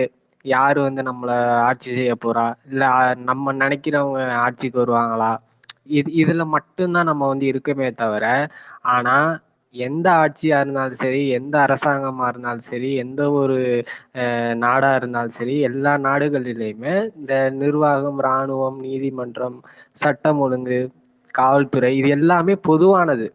ஓகேவா? இது எப்பவுமே இருக்கும். எந்த ஆட்சியா இருந்தாலும் சரி, எந்த ஆட்சி முறையா இருந்தாலும் சரி, எந்த அரசியல் கட்சியா இருந்தாலும் சரி, எதுவா இருந்தாலும் இது வந்து எப்பவுமே காமன் தான் இது. ஓகேவா? இப்ப இருக்கிற ஒரு ஆட்சி வந்து அடுத்த வருஷம் அடுத்த எலெக்ஷன் அப்ப மாறலாம். ஆனா ஆட்சி தான் மாறுது, அதிகாரிகள் தான் மாறுறாங்களே தவிர, ஆள்பவர்கள் தான் மாறுறாங்களே தவிர, இது எப்பவுமே மாறாது. ஓகேவா? இது எல்லாத்தையும் தாண்டி இதுல வந்து ஆட்சி முறைகள்னு ஒரு 4-5 ஆட்சி முறைகள் இருக்கு. அதாவது இராணுவ ஆட்சி, முடியாட்சி, அதாவது மன்னராட்சி, அப்புறம் வந்து சர்வாதிகார ஆட்சி, பாசிச ஆட்சி, ஜனநாயக ஆட்சி. ஜனநாயக ஆட்சி தான் வந்து அதாவது இந்தியால நடைமுறையில இருக்கிறது ஜனநாயக ஆட்சி. இந்தியா ஒரு மக்களாட்சி நாடு இதெல்லாம் சொல்றோம்ல, இதுதான் வந்து ஜனநாயக ஆட்சி. நம்ம இந்தியால இருக்கிறது, இந்தியா, அமெரிக்கா, பிரிட்டன் இந்த மாதிரி நாடுகள்ல, இந்த பெரும்பாலான நாடுகள்ல ஜனநாயக ஆட்சி தான் நடைமுறையில இருக்கு. இதுல வந்து இராணுவ ஆட்சிங்கிறது, இராணுவ அதிகாரியே ஜனாதிபதியா இருப்பாங்க. அதாவது அவசர கால வேலையில வந்து இந்த இராணுவ ஆட்சி வரும். இந்த மாதிரி டைம்ல இராணுவ அதிகாரியே வந்து ஜனாதிபதியா இருப்பாங்க. அப்போ வந்து அமைச்சரவை இருக்கலாம், அது இல்லாமலும் இருக்கலாம். ஓகேவா? அத வந்து ஜனாதிபதியே வந்து செலக்ட் பண்ணுவாங்க. அந்த இராணுவ ஆட்சியை அமல்படுத்துறப்போ அந்த இராணுவ அதிகாரி ஒருத்தர் ஜனாதிபதியா வராருல, அவரே வந்து அந்த அமைச்சரவையை சூஸ் பண்ணலாம். இல்லைன்னா அதுக்கு வந்து தனியா வாக்கெடுப்பு நடத்தி அதை வந்து அவங்க நடைமுறைப்படுத்தலாம். 2வது மன்னராட்சி. மன்னராட்சிங்கிறது வந்து இப்போ நம்ம பக்கத்துல யுனைடெட் அரப் எமிரேட்ஸ், இங்கெல்லாம் வந்து மன்னராட்சி தான் இன்னமும் நடைமுறையில இருக்கு. அவங்களெல்லாம் வந்து மன்னராட்சி நடக்கிற நாடுகளை வந்து எமிரேட்ஸ்ன்னு சொல்லுவோம்.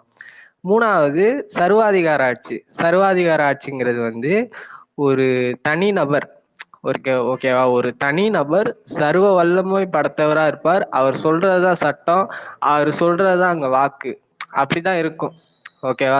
இதுதான் சர்வாதிகார ஆட்சி. அவர் சொல்றதுதான் பண்ணணும் மக்கள். அதை தாண்டியோ அதை மீறியோ, அது வந்து மீறினா சட்டத்துக்கு புறம்பான செயலா அது வந்து கணிக்கப்பட்டு அவருக்கு தண்டனை வழங்கப்படும். ஓகேவா? அதை மீறி ஏதாவது பண்ணிட்டோம் அப்படின்னா உடனே ஜெயிலோ இல்ல தூக்கோ, அதாவது நம்ம இமேஜின் பண்ண முடியாத அளவுக்கு தண்டனைகள் ரொம்ப கடுமையா இருக்கும். இது வந்து சர்வாதிகார ஆட்சி.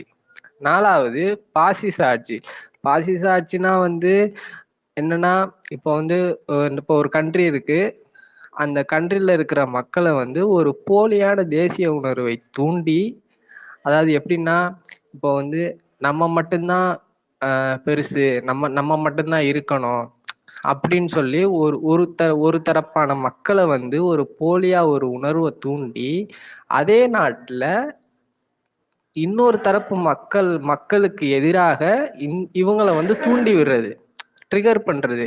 நம்ம மட்டும்தான் இருக்கணும், அவன் பாத்தியா அவன் அப்படி பண்றான், அவன் இருக்கக்கூடாது நம்ம நாட்டுல, நம்ம மட்டும்தான் எப்போதும் மேலோங்கி இருக்கணும், நம்ம கைகள் தான் எப்போதும் மேலோங்கி இருக்கணும், நம்ம சொல்றதான் அவன் கேட்கணும், நமக்கு அவன் அடிபணிஞ்சுதான் போகணும் அப்படின்னு சொல்லி ஒரு ஒரு ஒரு ஒரு சமூகத்தையோ இல்ல வந்து ஒரு இனத்தையோ வந்து இன்னொரு இனத்து மேல வந்து தூண்டி விடுறது. இது வந்து பாசிச ஆட்சி. இது வந்து ஜெர்மனியில ஹிட்லர் பண்ணாரு, இத்தாலியில முசோலினி பண்ணாங்க. அதெல்லாம் வந்து கிட்டத்தட்ட ஒரு கொடுங்கோல் ஆட்சி மாதிரி தான். அவங்க சொல்றதுதான், அவங்க பண்றதுதான், மற்றவங்களை வந்து ட்ரிகர் பண்ணுவாங்க, மக்களை வந்து யூஸ் பண்ணிப்பாங்க. இந்த ஆட்சி முறையில பொறுத்த வரைக்கும் மக்களை வந்து யூஸ் பண்ணிப்பாங்க. ஓகேவா? அது ஒரு எக்ஸாம்பிளுக்கு நம்ம இந்தியாலயே வந்து பிஜேபி வந்து ஒரு இந்துத்துவ கொள்கையை வந்து முன்னிறுத்தி இதுவரைக்கும் அரசியல் பண்ணிக்கிட்டு இருக்கு. ஒரு குஜராத்ல ஒரு கலவரத்துல ஒரு ஒரு சமூக மக்களை வந்து ரொம்ப கொடுமையா தாக்கி கொலை பண்ணி அந்த அளவுக்கு தூண்டி இத வந்து, அதாவது இந்த ஒரு ஆட்சி முறையை வந்து இந்தியாவுக்கே வெட்ட வெளிச்சம் போட்டு காட்டுனது அந்த அந்த ஒரு சம்பவம். அந்த எந்த சம்பவம்னு உங்க எல்லாருக்கும் தெரியும். இது வந்து ஃபியூச்சர்ல அந்த அரசு ஒரு இந்தியா முழுக்க தனி பெரும்பான்மையுடன் இல்ல முழு பெரும்பான்மையுடன் ஆட்சிக்கு வந்தால் அந்த அரசு ஆளுகின்ற ஆட்சி பாசிச ஆட்சியாகவே இருக்கும். ஓகேவா? இப்ப நான் சொன்னேன்ல, அதாவது ஒரு இன மக்களை வந்து இன்னொரு இனத்த மக்களை விட்டு தாக்க வர்றது, அவங்கள வந்து டிஸ்டர்ப் பண்றது, இந்த மாதிரியான செயல்கள் வந்து மேலோங்கி இருக்கும். அப்படி ஒரு விஷயம் நடந்தா அதுக்கப்புறம் வந்து ஜனநாயக ஆட்சி. ஜனநாயக ஆட்சின்னா என்ன? அப்ப நம்ம ஓட்டு போட்டு நம்மள இவன் இவன் இவன் வந்து இந்த தடவை வந்து நம்மளை வந்து ஆண்டா கரெக்டா இருக்கும். நம்மளே மக்களே சூஸ் பண்றது, தேர்தல் மூலமா மக்களே சூஸ் பண்ணி ஆட்சியை வந்து அவங்க கையில ஒப்படைக்கிறதோ என்னவோ ஜனநாயக ஆட்சி இதுதான். ஓகேவா? மக்களே வந்து தனக்கான ஆட்சியாளர்களை தேர்ந்தெடுக்கிறது ஜனநாயக ஆட்சி. இது எல்லாமே தாண்டி இப்படி ரகரகமா ஆட்சி முறைகள் இருக்குல்ல, ரகரகமா ஆட்சி முறைகள் இருக்கு. இதைத்தான் வந்து அரசாங்கம்னு சொல்லுவான். ஆனா அரசுங்கிறது வேற. அது எப்போது எல்லா நாடுலையும் ஒரே மாதிரிதான். நீதி, நிர்வாகம், காவல்துறை, இராணுவம், இதுதான். ஓகேவா? ஒரே நாட்டுல பல ஆட்சி முறைகள் இருந்திருக்கும். அதாவது இப்போ நம்ம இந்தியால வந்து மன்னர்களும் ஆண்டிருக்காங்க, அதே மாதிரி வெள்ளைக்காரர்களும் ஆண்டிருக்காங்க. மன்னராட்சி நடந்திருக்கு, காலனி ஆட்சி நடந்திருக்கு. காலனி ஆட்சிங்கிறது என்னன்னா, இப்போ வந்து எங்கேயோ இருக்கிற ஒரு கண்ட்ரிய அவதூறா அதாவது ஆக்கிரமிப்பு பண்ணி அவங்கள வந்து அடிமைத்தனப்படுத்தி அவங்கள ஆள்றது, அவங்கள்ட்ட வேலை வாங்குறது, ஒரு கொத்தடிமை மாதிரி எதுவுமே அவங்களுக்கு கொடுக்க மாட்டாங்க. எல்லாத்தையும் சுரண்டுவாங்களே தவிர எதுவுமே தரமாட்டாங்க. இந்த மாதிரி ஆட்சி வந்து காலனி ஆட்சி. நம்ம இந்தியால வந்து மன்னராட்சி இருந்திருக்கு, இந்த மாதிரி காலனி ஆட்சி இருந்திருக்கு. ஓகேவா? அது ரெண்டும் முடிஞ்சதுக்கு அப்புறம் 1947 நமக்கு சுதந்திரம் கிடைச்சதுக்கு அப்புறம் ஜனநாயக ஆட்சி வந்துச்சு. ஜனநாயக ஆட்சின்னா என்ன? அதுதான் எலெக்ஷன்ல நிப்பாங்க, அவங்களுக்கு நம்ம ஓட்டு போட்டு அவங்களை நம்ம சூஸ் பண்ணணும். மக்களுக்கான பிரதிநிதியை நாமளே சூஸ் பண்றது, நம்ம கையில கொடுத்துருவாங்க. இங்க வந்து எல்லாருமே சமம், இது வந்து மக்களாட்சி நாடு, யாரு வேணா எலெக்ஷன்ல நிக்கலாம், யாரு வேணா போட்டி போடலாம் அப்படின்றது நம்ம ஜனநாயக ஆட்சி. இதெல்லாம் கூட்டி கழிச்சு பார்த்தா என்ன தெரியுது? ஆட்சி என்னவா இருந்தாலும் நீதி, இராணுவம், நிர்வாகம், காவல்துறை இது எல்லாமே ஒண்ணுதான், எப்போதுமே மாறாது. ஓகேவா? ஆனா இதுல நீதின்றது வந்து வேறு. எப்படின்னா, இப்போ நல்லா காசு இருக்கிறவன், செல்வ செழிப்பா இருக்கிறவனுக்கு வந்து நீதி வந்து சீக்கிரம் கிடைச்சிரும். ஓகேவா? உடனே கிடைச்சிரும்.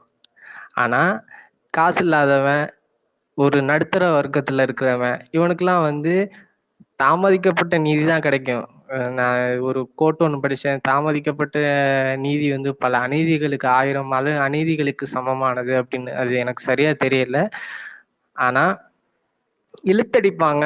இது நீதின்றது வந்து என்னைய பொறுத்த வரைக்கும் நான் படிச்ச வரைக்கும் வந்து எல்லாருக்கும் பொதுவானது கிடையாது. செல்வ செழிப்பா எவன் அதிகாரத்துல இருக்கானோ, எவன் கையில் அதிகாரம் இருக்கோ அவனுக்கு வந்து சீக்கிரமாவே கிடைச்சிரும்.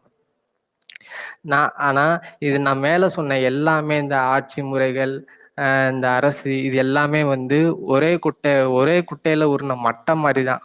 ஓகேவா? சட்டையை மாத்தி மாத்தி போட்டுக்கிறதுனால வேற வேற மாதிரி மக்களுக்கு தெரியும்.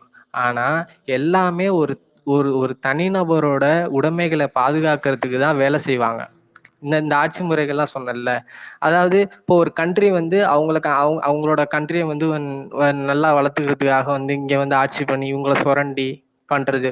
ஒரு இனம் வந்து இன்னொரு இனத்தை வந்து டிஸ்டர்ப் பண்ணியோ இல்லை அடிச்சோ அவங்கள கீழே தள்ளியோ ஏதோ ஒரு தனிநபர் வந்து அதுல வந்து லாபம் அடைவான். இதுதான் இது வரைக்கும் நடந்துகிட்டு இருக்கு. இப்படித்தான் இது வந்து அதாவது ஜென்ரலா இந்த மாதிரிதான் ஆட்சி பண்ணியிருக்காங்க. இது வந்து ஒரே குட்டையில உருண மட்டை தான் கடைசி வரைக்குமே. ரெண்டாவது, இது எல்லாமே சொல்லிட்டேன்ல, இது எல்லா விதமான ஆட்சி சொல்லிட்டேன்ல. ஆனா பொதுவா சோசலிசமா இருக்கிற ஆட்சி ஏதாவது இருக்கா அப்படின்னு கேட்டா அந்த மாதிரி ஒரு சில விஷயங்கள் இருக்கு. இந்த ஆட்சி முறைகளை பொறுத்த வரைக்கும் ஒரு சில விஷயங்கள் இருக்கு. அது வந்து அந்த காலகட்டத்துல ஜெர்மன் நாட்டை சேர்ந்த கார்ல் மார்க்ஸ் அவர் வந்து 1848 அவர் ஃப்ரெண்டோட துணை மூலமா ஒரு புக் ஒன்று ரிலீஸ் பண்றாரு. அந்த புக்ல வந்து என்னன்னா, மெயினான பாயிண்ட் மட்டும் நான் சொல்றேன். இது வரைக்கும் இருந்த எல்லா அரசியல் ஆட்சி முறைகளையும் அது வந்து தப்பு அப்படின்னு சொல்லி மக்களுக்கு எடுத்து சொன்னுச்சு. ஓகேவா? அரசு, ஆட்சி, அரசாங்கம்னு இது வரைக்கும் பேசிட்டு இருந்தது எல்லாமே தப்பு அப்படின்ற மாதிரி. அதாவது இப்போ தொழிலாளிகளும் விவசாயிகளும் தொழிலாளி வர்க்கம் விவசாய வர்க்கம்னு இருக்குல்ல, இது வந்து வேற. அவங்க உழைப்புனால வாழ்ற முதலாளிகள் இவங்க வர்க்கம் வேற. இது எல்லாமே வந்து செல்வமா இருக்கு, செல்வ செழிப்பா இருக்கிறவன் வந்து இப்போ ஒரு 4 மணி நேரம் தான் நீ வேலை பார்க்கணும் ஒரு இடத்துல. ஓகேவா? நீ அதாவது 4 மணி நேரம் இப்போ ஒரு 1500 சம்பளம் தரான் நமக்கு. 4 மணி நேரம் தான் வேலை. ஓகேவா? ஆனா அதே 1500 கொடுத்து உன்னை 8 மணி நேரம் வேலை பார்க்க சொல்லுவான். ஓகேவா? 8 மணி நேரம் வேலை பார்த்தாதான் உனக்கு இந்த 1500. ஆனா அந்த 4 மணி நேரத்திலேயே அந்த 1500 உண்டான வேலையை நீ செஞ்சிருவ. உபரி வேலை, எக்ஸ்ட்ரா நீ வேலை பார்க்கணும், ஓவர் டைம். அதாவது 4 மணி நேரம் பார்க்க வேண்டியதில்லை, நீ 8 மணி நேரம் பார்த்து அந்த முதலாளி வந்து செல்வ செழிப்பா போய்கிட்டே இருப்பானே தவிர உனக்கு எந்த முன்னேற்றமும் இருக்காது. ஓகேவா? இது எல்லாமே வந்து இதை படிச்சு பார்த்துட்டு இதை படிச்ச மக்கள் வந்து அப்போ இது எல்லாமே வந்து நம்மளை ஏமாத்துறதுக்கு பண்ற வேலை தானே, இவ்வளவு நாள் நம்ம ஏமாந்துட்டு தான் இருந்திருக்கோமா அப்படின்னு சொல்லி பிரிச்சு, அதுக்கப்புறம் 2 விதமான அரசியல் முறை தான் அப்படின்றது வந்து மக்களுக்கு தெளிவா தெரிஞ்சிச்சு. இடது வலது. இடதுனா என்ன, வலதுனா என்னன்னா, இடதுனா சொத்துக்கள் எல்லாமே பொது உடைமை. ஓகேவா? சமூகத்தின் கையில இருக்கும். சொத்துக்கள் எல்லாமே பொது உடைமை, சமூகத்தின் கையில இருக்கும். இது வந்து பொது உடைமை ஆட்சி. ரைட்டுங்கிறது சொத்துக்கள் எல்லாமே முதலாளி கிட்ட இருக்கும், இது வந்து தனி உடைமை. ஓகேவா?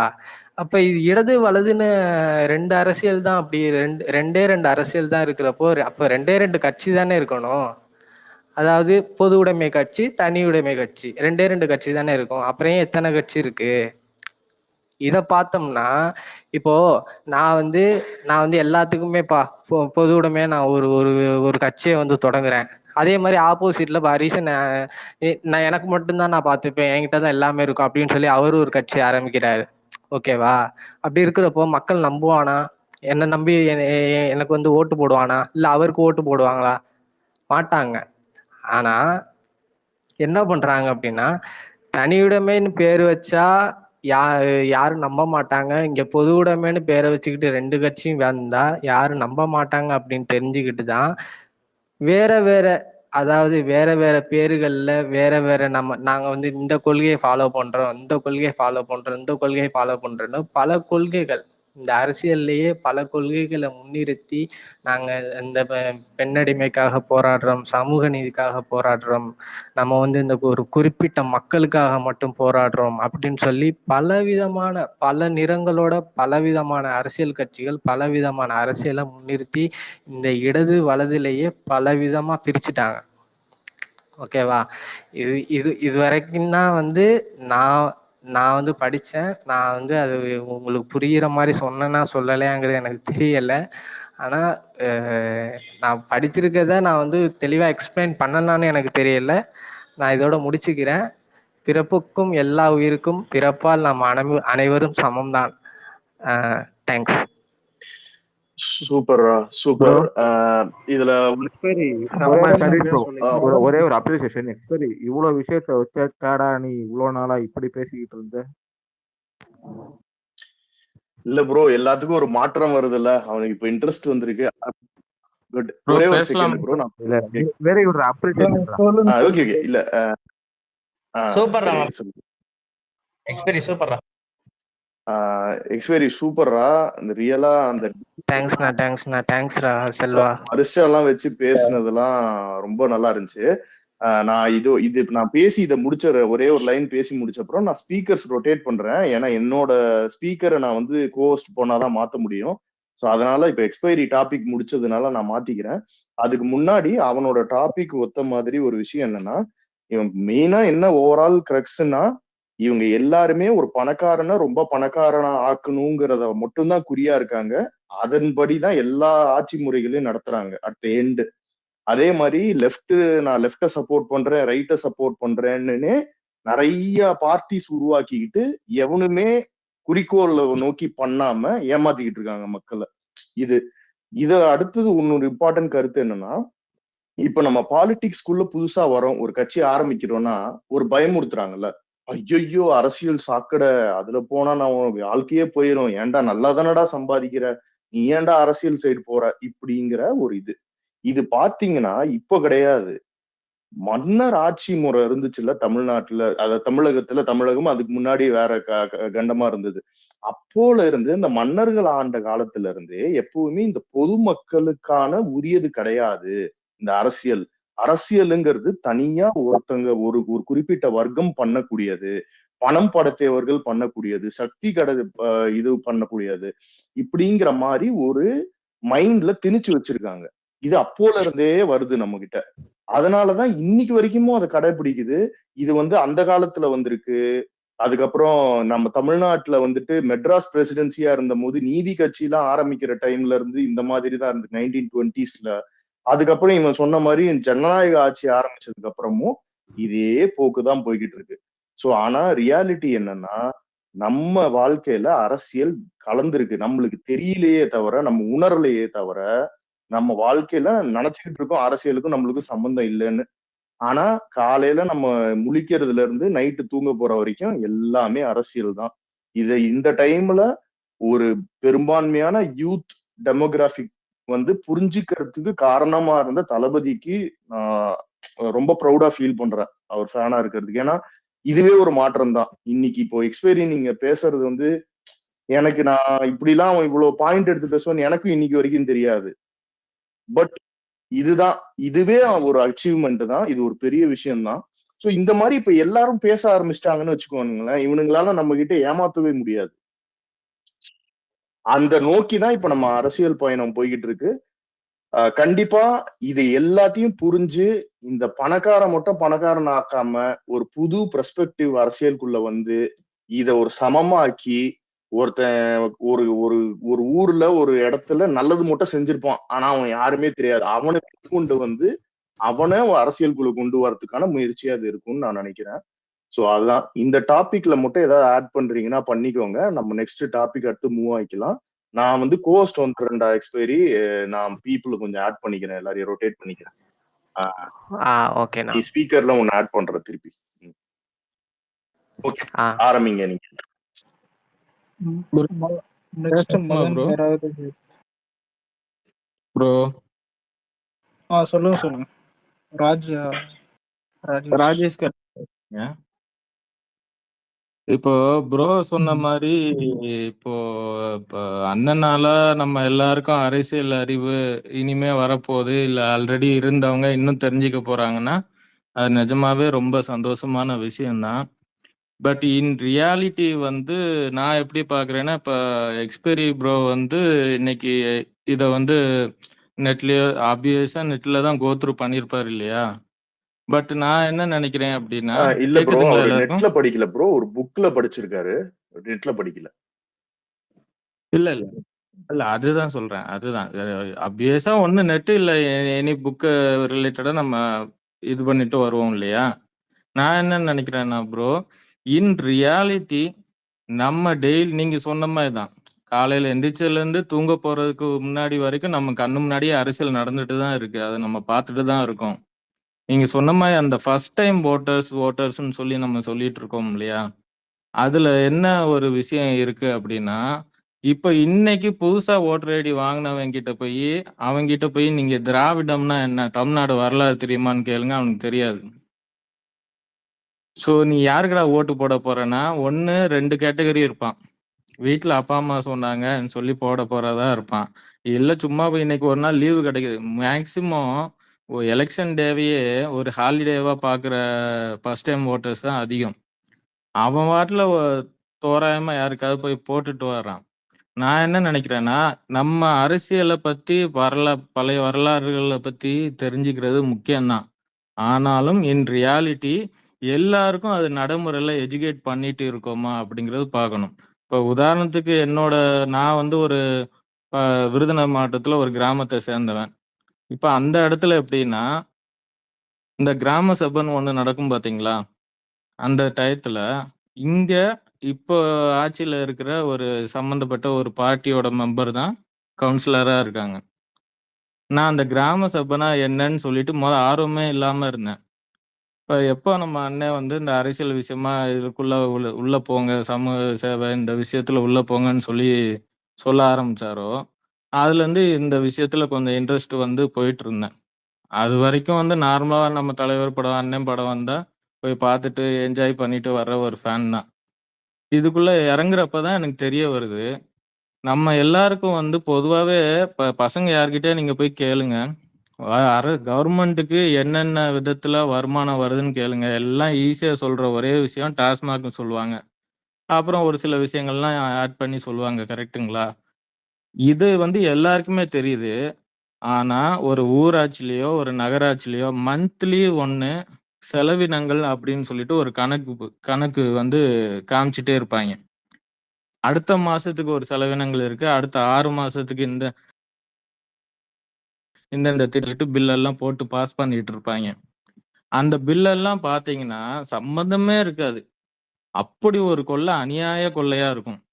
இது என்னடா நம்ம ஊராட்சி என்னடா இந்த மாரி தான் இருக்கு. நம்ம நகராட்சி என்ன இவ்வளோதான். இதுக்கு எவ்வளோ ஃபண்ட் ஒதுக்க போறாங்க. இவ்வளோ தானே ஒதுக்குறாங்க அப்படின்னு நெனச்ச இடத்துல, அசால்ட்டா ஒரு கிராம ஊராட்சிக்கு 5 கோடி ரூவா ஒதுங்கும். எப்படின்னா 1 இயருக்கு. அந்த 5 கோடி ரூவாய்க்கும் அந்த ஊராட்சி சம்மந்தமா ஒரு ஊராட்சின்னா ஒரு 5, 6 கிராமங்கள் இல்ல மேக்ஸிமம் 8 கிராமங்கள் இருக்கலாம். அந்த 5 கோடிக்கும் அந்த 1 வருஷத்துல அந்த 8 ஊர்லயும் ஏதாவது ஒரு டெவலப்மெண்ட் நடந்திருக்கான்னு பார்த்தீங்கன்னா, 1, 2 தான் நடந்திருக்கும். அப்ப அந்த 5 கோடி என்னடா ஆச்சு அப்படின்னு கேட்கிற மாரி தான் இருக்கும் எல்லா நிலைமையும். இத வந்து எங்க ஊர் பகுதியில சும்மா நார்மலா வாலிபால், கிரிக்கெட் அந்த மாரி விளையாடுற பசங்கள இது எடுத்துட்டு போயி, அவங்கள வச்சு அந்த பில் எல்லாம் பார்த்து, "இத பாரு இதெல்லாம் போட்டுருக்காங்க. இதெல்லாம் நம்ம ஊர்ல நடந்ததா? இந்த இடத்துல இந்த செலவினங்கள் பண்ணதா காமிச்சிருக்காங்க. வாட்டர் சப்ளை மெயின்டெனன்ஸ் ஆயிருக்குன்னு போட்டுருக்காங்க. இங்க ரோடு விஷயம் நடந்திருக்குன்னு போட்டுருக்காங்க. அதுக்கு இவ்வளவு செலவு ஆயிருக்குன்னு போட்டுருக்காங்க. இதெல்லாம் நடந்ததான்னு கேட்டா, எல்லாரும் "என்ன ஒண்ணுமே நடக்கல. பிறகு எப்படிண்ணே இந்த பில் பாஸ் ஆகுதுங்கிறாய்ங்க." ஸோ இதுதான் நடைமுறை அரசியல்னு சொல்ல வரேன். இத வந்து எஜுகேட் பண்ற ஒரு கழகமா நம்ம கழகம் இருந்தா, இப்படியெல்லாம் சம்பாதிக்கிற இதே அரசாங்கம் இந்தந்த விதத்திலயும் ஒரு நார்மலான ஒரு கவுன்சிலர்ல இருந்து, ஒரு வார்டு மெம்பர்ல இருந்து, ஒரு நகராட்சி சேர்மன்ல இருந்து எல்லாரும் எந்தெந்த விதத்துலலாம் அந்த கவர்மெண்ட் ஃபண்ட எப்படி ரிட்டர்ன் அவைங்களே எடுத்துக்கிறாய்ங்க. அதாவது நம்மளோட மக்களோட வரி பணம் தான். இப்போ எல்லாருக்குமே இந்த ரேஷன் கடையில ஒரு இந்த தொகைன்னு சொல்லி குடுப்பாங்க பார்த்தீங்களா? பொங்கல் பரிசு தொகை ரூ. 2000 அதெல்லாம். அன்னைக்கு வந்து எங்க ஊர்ல ஒரு பிரச்சனை. ரேஷன் கடைக்காரர் ஏதோ ஒரு விஷயமா அவசரமா போறாரு. ஒரு 4, 5 பேருக்கு வந்து அவர் குடுக்காம போறாரு. அதுக்கு அவ்வளோ கோவப்படுறாய்ங்க. ஒரே கேள்வி தான் கேட்டேன். ஏன்டா உனக்கு உன்னோட ரேஷன் கார்டுக்கு ரூ. 2000 குடுக்கலன்னு இவ்வளோ கோவப்படுறியே, உன்னோட வரி பணம் தான் ஒரு வீட்டுக்கு ரூ. 20,000ங்கிற விதத்துல அவன் மாசம் மாசம் சாப்பிட்டுட்டு இருக்கான். கவர்மெண்ட் வெளிப்படையா அறிவிச்ச அந்த ரூ. 2000 அமௌண்ட்ட வந்து குடுக்க மாட்டேங்கிறாங்கன்னு கோவப்பட ராஜேஷ் தெரிஞ்ச பிரதர் உனக்கு, கேக்குதா? இவ்வளோ அமௌண்ட்டையும் கொண்டு போறாங்க. ஹலோ ராஜேஷ் பிரதர் கேக்குதா பேசுறது? ஹலோ. கேக்குதா? இல்ல பிரதர். சொல்லுங்க அதாவது பிரதர். இப்ப என்னன்னா நீங்க சொல்றது வந்து நீங்க டீப்பா அந்த இஷ்யூஸ் உங்க கிராமத்து நகராட்சி இந்த மாதிரி ப்ராப்ளம்ஸ் எல்லாம் ஒண்ணு பேசிக்கிட்டு இருக்கோம். ஆக்சுவலா என்னன்னா இப்ப நீங்க சொல்றீங்க இல்லையா இதெல்லாம் பத்தி எஜுகேட் பண்ணணும் அப்படின்னு. சோ வரலாறுங்கிறது கண்டிப்பா நம்மளுக்கு முக்கியம். ஏன்னா அது தெரிஞ்சாதான் இவ்வளவு நாள் நம்மளை எப்படி ஏமாத்திட்டு இருக்காங்கன்ற ஒரு புரிதலே நம்மளுக்கு வரும். சரியா? முதல் பாயிண்ட். அடுத்தது வந்து இப்ப நீங்க எடுக்கிற பாயிண்ட்லாம் நம்ம இன்னும் வர இதுல வந்து ரொம்ப டீப்பா போறோம். ஏன்னா இப்ப நம்ம எடுத்தோம் கவுத்தோம்னு இன்னொரு டாபிக் பேசிட்டு இருக்கும்போது ஜென்ரலா அதை சொல்லிட்டோம்னா இது மறைஞ்சு போயிடும். நீங்க சொல்ற இம்பார்ட்டன்ஸ் தெரியாது. ஸோ அதனால டெஃபினட்டா இந்த டாபிக் இந்த மாதிரி எடுத்து புரிதலோட ஃபர்ஸ்ட் ஒரு பேசிக் அரசியலை இன்னைக்கு சொல்ல ஆரம்பிச்சிருக்கோம்ல. இப்ப நாளைக்கு தமிழ்நாட்டோட அரசியல் அதை பத்தி ஒரு புரிதல் எங்க இருந்து தொடங்குச்சு என்ன பண்ணுச்சுன்னு ஒரு அளவுக்கு அதெல்லாம் ஹை லெவல்ல ரொம்ப டீட்டெயிலா போறது கிடையாது. ரொம்ப கொஞ்சம் ஹை லெவல்ல சொல்லிட்டு அதே மாதிரி அப்படியே ஒண்ணா நம்ம வரும்போது இப்ப இன்னொருத்தர் முன்னாடி பேசுற போது சொன்னாரு எம்எல்ஏக்கு என்ன பவர், கான்ஸ்டிடியூன்சினா என்ன, இந்த மாதிரி விஷயம் எல்லாம் சொல்லிட்டு நீங்க வரதையும் நம்ம சேர்த்து பேச போறோம். சோ இப்போ வந்து ஜென்ரலா அந்த ஹை லெவல்ல மட்டும் ஏதாவது விஷயம் இருந்தா அதை மட்டும் எல்லாரும் கொஞ்சம் ஷேர் பண்ணிக்கோங்க. டைமும் ஆயிட்டே இருக்கு. டக்கு டக்குன்னு அந்த ஹை லெவலா மட்டும் பேசுங்க. ரொம்ப டீப்பா போய் அந்த இஷ்யூவை பத்தி சொல்ல ஆரம்பிக்க வேணாம். ஸோ ஹைல அந்த மாதிரி எல்லாரும் கவர் பண்ணி இல்ல என்ன சொல்ல வரேன்னா, இது நம்ம கழகத்துல இருக்கிற இப்ப கட்சியில ஜாயின் பண்ணுவாங்க இல்லையா? இந்த ஆப் எல்லாம் ரெடி ஆன பிறகு நிறைய பேர் ஜாயின் பண்ணுவாங்க. இவங்களால இதெல்லாம் தெரிஞ்சுக்கிற அளவுக்காவது ஒரு எஜுகேட் நமக்கு இருக்கணும். இருந்துட்டு நம்ம ஃபர்ஸ்ட் டைம் ஓட்டர்ஸை டார்கெட் பண்ணி பண்ணலாம். கண்டிப்பா பண்ண முடியும். அதோட முயற்சி தான் இது. கண்டிப்பா நம்ம பண்ணுவோம் பிரதர். கண்டிப்பா பண்ணுவோம். அது இன்னைக்கு அந்த 8 கிராமத்துல இருந்தும் நான் ஒரே 2 கிராம சபையில அவ்வளவு பில்லையும் எடுத்துட்டு போய் பேசினதுனால அந்த 8 கிராமத்துல இருந்தும் அவ்வளவு யங்ஸ்டர்ஸும் எனக்கு சப்போர்ட் பண்ணி ஒவ்வொரு கிராம சபையிலயும் வந்து உட்கார்றாங்க. இதே இம்பார்ட்டண்ட்டா ஒரு நகராட்சியிலையும் பண்ண முடியும். இதே இம்பாக்டா பண்ண முடியும். ஸோ இந்த மாதிரி தான் நம்ம கழகத்துல உள்ளவங்க ஒவ்வொரு டிஸ்ட்ரிக்ட் வாரியா இந்த மாதிரி ஏற்கனவே என்னென்ன பிரச்சனை நடந்திருக்கு அப்படிங்கிறத கொண்டு போனாலே நம்ம நிறைய ஜெயிச்சிருவோம்னு அர்த்தம். கண்டிப்பா பிரதர் பண்ணுவோம். கண்டிப்பா பண்ணுவோம். அடுத்து வந்துட்டு ஷார்ட்டா முடிச்சுக்கோங்க இந்த டாபிக்ல மட்டும். வேற எது ஜெனரலா பேச வேணாம். வரிசையா பேசிருங்க. தினகர் சத்யா பிரதர் நீங்க பேசுங்க. இல்ல ப்ரோ, நான் வந்து புசி ஆனந்த் சார் பத்தி பேசினாங்க. அவர் இன்னைக்கு அந்த வீடியோல எந்த விஷயமே அவர் தப்பா பேச. பிரதர் அந்த டாபிக் நம்ம பேச போறோம். இப்போ வந்து அந்த டாபிக் இல்ல, நம்ம திருப்பி பேச போறோம். கொஞ்சம் நம்ம கரெக்டா டாபிக்ல இருந்தாலும், ஏன்னா இதை நம்ம யூடியூப்லயும் பப்ளிஷ் பண்ண போறோம். ஸோ கொஞ்சம் கோர்வையா இருக்கும். நீங்க அப்படியே இருங்க லைன்லயே. நம்ம திருப்பி அதை பத்தி அந்த டாபிக் வரும்போது கண்டிப்பா இதை ஆட் பண்ணுங்க. பேச போறோம் இன்னும் கொஞ்ச நேரத்துல. அடுத்து இந்த டாபிக் ரிலேட்டடா இருந்தா யாராவது பேசுங்க. யாரு மதன் இருக்கியா? பேசுறியா மதன்? இந்த டாபிக் ரிலேட்டடா அடுத்து சதீஷ் ராஜா பேசுங்க. சதீஷ் ப்ரோ, நீங்க ஐ மீன் லைக் நீங்க போய் பேசுற ஸ்பேஸ்லாம் வேணாம். நான் உங்களுக்கு டிஎம் போல நினைச்சேன். நல்லா பண்ண முடியல. லைக் நான் இங்க இருக்கீங்க சொல்லி கன்வே பண்ணிடுறேன். ஓகேவா? நான் உங்களுக்கு பர்சனலாக அதை பத்தி பேசுறோம். இப்போ நான் பேக் டு டாபிக் வரேன். எக்ஸ்பீரியருக்கு வரேன். எக்ஸ்பீரியன் லைக் நீ பேசுனது எல்லாமே கரெக்ட் தான். எக்ஸ்பீரியன் ஃபர்ஸ்ட் நான் கங்க்ராட் சொல்றேன். அது ஒன்று திங்க. செகண்ட் வந்து நீ ரைட் பாலிடிக்ஸ் லெஃப்ட் பாலிடிக்ஸ் பேசினால அதோட மேலோட்டம் மட்டும் தான் சொல்றேன். ரைட் பாலிடிக்ஸ் வந்து இங்க எல்லாருக்குமே ஈக்குவல். லா வந்து காமனா எல்லாருக்குமே பேசிட்டு இருக்காருங்க. அவர் பேசி முடிக்கிறோம். இன்டரப்ட் பண்ண வேணாம். மதன் பேசிட்டு ஒரு நிமிஷம். இல்ல மதன் முடிச்சுட்டோம். இல்ல அதான் ப்ரோ. இங்க லைக் லா இருக்குல்ல, இந்த லா வந்து எல்லாருக்குமே ஈக்குவலா கிடைக்கிற பேசிஸ்ல வர்றது வந்து ரைட் பாலிடிக்ஸ். அதுல நிறைய கேட்டகரியும் இருக்கு. கம்யூனிசம் பேசுற நிறைய பேருமே ரைட் பாலிடிக்ஸ்ல தான் வருவாங்க. லைக் டிஎம்கே ரைட் பாலிடிக்ஸ்ல தான் வருவாங்க. இந்த மாதிரி நிறைய கேட்டகரி இருக்காங்க. அவங்க எல்லாம் ரைட் பாலிடிக்ஸ் வருவாங்க. லெஃப்ட் பாலிடிக்ஸ்ல வந்து லைக் இது இன்டர்நேஷனல் லெவல்ல போனோம்னா இது வந்து ஒரு ரேசிசம் பேசுற ஒரு பாலிட்டிக்கலா இருக்க இதுதான் வந்து லெஃப்ட் பாலிடிக்ஸ். ஓகேவா? லெஃப்ட் பாலிடிக்ஸ் இங்க இந்தியாவில் வந்து எப்படி மைக்ரேட் ஆகுதுன்னா, எப்படி நம்ம பார்க்கறோம்னா, இங்க வந்து நம்ம வந்து ஜாதி ரீதியா மத ரீதியா பிளவுபட்டிருக்கோம். ஓகேவா? அங்க அந்த மாதிரி இல்லை. அங்க அந்த கேட்டகரி, இங்க வந்து வேற கேட்டகரி. இங்க லைக் எப்படி கேட்டகரினா, லைக் நம்ம மத ரீதியா பிளவுபடுத்துற ஒரு கட்சிகள் இருக்குல்ல, அந்த கட்சிகள் ஜாதி ரீதியா பிளவுபடுத்துற கட்சிகள். நீங்க தெரியும் உங்களுக்கு எத்தனை கட்சிகள் இருக்கு. நீங்க ஜாதி ரீதியா அந்த கட்சிகள் இருக்கு, மத ரீதியா அந்த கட்சிகள் இருக்கு. ஓகேவா? லைக் அந்த கட்சிகள்லாம் வந்து லெஃப்ட் பாலிடிக்ஸ்ல வருவாங்க. ஓகேவா? இதுதான் பேசிக் திங்கிங். இந்த இது அது வந்து இன்டர்நேஷனல் லெவல்ல ஒரே ஒரு ரூல் தான் ப்ரோ. ஆனால் இந்தியாவுக்கு வரப்ப நம்ம கிட்ட என்ன இருக்கோ அதை மட்டும் தான் பார்க்கணும். ஓகேவா? லைக் நம்ம எதால பிளவுபடுறோமோ அதை வச்சு தான் நம்ம இதை பார்க்க முடியும். ரைட் பாலிடிக்ஸ் லெஃப்ட் பாலிடிக்ஸ்ல லைக் நீங்க இன்டர்நேஷனல் லெவல்ல போனால் அது வேற மாதிரி பேசஸ்ல இருக்கும். லைக் அது டெஃபினிஷன் சேம் தான், ஈக்குவல் தான், எல்லாமே ஒன்று தான் டெஃபினிஷன். பட் ஆனால் நம்ம ஊருக்கு ஏதோ அது மட்டும் தான் பார்க்க முடியும் அந்த ரைட் லெஃப்ட்ல. லைக் அதை நீங்க ஃபர்ஸ்ட் தெரிஞ்சுக்கணும். லைக் ரைட் எது லெஃப்ட் எதுன்னு ஃபர்ஸ்ட். என்னென்ன பார்ட்டி ரைட்ல இருக்காங்க, என்னென்ன பார்ட்டி லெஃப்ட்ல இருக்காங்கன்னு. நான் சொன்ன ஜாதி ரீதியான கட்சிகள், மத ரீதியான கட்சிகள் எல்லாமே லெஃப்ட் பாலிடிக்ஸ் தான். ஓகேவா? அதை தாண்டி வெளியே இருக்க கட்சிகள் எல்லாமே ரைட் பாலிடிக்ஸ் தான். ஓகேவா? நீங்க அதான் மட்டும் நீங்க தெரிஞ்சுக்கிட்டா போதும். இந்த கட்சிகள்லாம் ரைட், இந்த கட்சிகள்லாம் லெஃப்ட் அப்படின்னு தெரிஞ்சாவே அவங்க கொள்கையெல்லாம் உங்களுக்கு தெரிஞ்சிடும் ஈஸியா. யாரெல்லாம் ரைட் யாரெல்லாம் லெஃப்ட் சொன்னும்போது அதுலயே அவங்களோட முக்கால்வாசி கொள்கையை நம்மளுக்கு தெரிஞ்சிடும். லைக் அதுதான் பேசிக்குமே. ஃபர்ஸ்ட் அந்த பேசிக் தெரிஞ்சாவே முக்கால்வாசி பாலிடிக்ஸ் தெரிஞ்சிடும் எங்க எல்லாத்துக்கும். அதுக்கப்புறமா அதுல வர பிரச்சனைகள் ரைட் லெஃப்ட்டுக்கு உள்ள இருக்கிற ஒரு விஷயங்கள் இருக்குல்ல, ஈக்குவாலிட்டி மட்டுக்கு பேசிக் லாஸ், இது எல்லாமே வந்து அதுக்குள்ள இருக்க இன்டீரியர் பாலிடிக்ஸ். ஃபர்ஸ்ட் பேசிக் பாலிடிக்ஸ் தான். அதுக்குள்ள போய் தேடினா எக்கச்சக்கமான விஷயம் கிடைக்கும். லைக் ஒரு விஷயங்களையும் அவங்களோட ஐடியாலஜி ரிலேட்டடாக அதுதான் இங்க பேஸ் கூட இந்தியாவில். இன்னொரு திங் நான் சொல்லிடுறேன் ப்ரோ. லைக் இங்க எப்படி இங்க கட்சிகள் பெருசாகுதுன்னா, லைக் லெஃப்ட் பாலிட்டிக்ல இருக்க கட்சிகள் எப்படி பெருசாகுதுன்னா, அது காரணம் வந்து இங்க இருக்க ரைட் பாலிட்டிக்ஸ்ல இருக்க பெரிய பெரிய கட்சிகள் தான். ஓகேவா? அவங்க வந்து ஃபர்ஸ்ட் இயக்கமா இருக்காங்க. ஒரு ஒரு பர்டிகுலர் சமூகத்தோட இயக்கமா இருக்காங்க. அது நேற்று நான் இருக்க ஒரு ஸ்பேஸ்ல பேசினேன். பர்டிகுலர் சங்கத்துல இருக்கவங்க அது சங்கமா இருக்கிறதுக்கு பிரச்சனை இல்லை. ஓகேவா? அது சங்கமா இருக்கப்ப அவங்க குறிப்பிட்ட ஜாதிக்கு மட்டும்தான் அவங்க சங்கத்தை வச்சு அவங்க மேம்பாடு பண்ணுவாங்க. அது பிரச்சனையே கிடையாது. ஓகேவா? அது வந்து பொலிட்டிக்கல் பார்ட்டியா வரப்ப அது ஓட்டா கன்வெர்ட் ஆகுது. ஓகேவா? அங்க என்ன ஆகுதுன்னா இன்ஃப்ளூயன்ஸ் ஆகுது.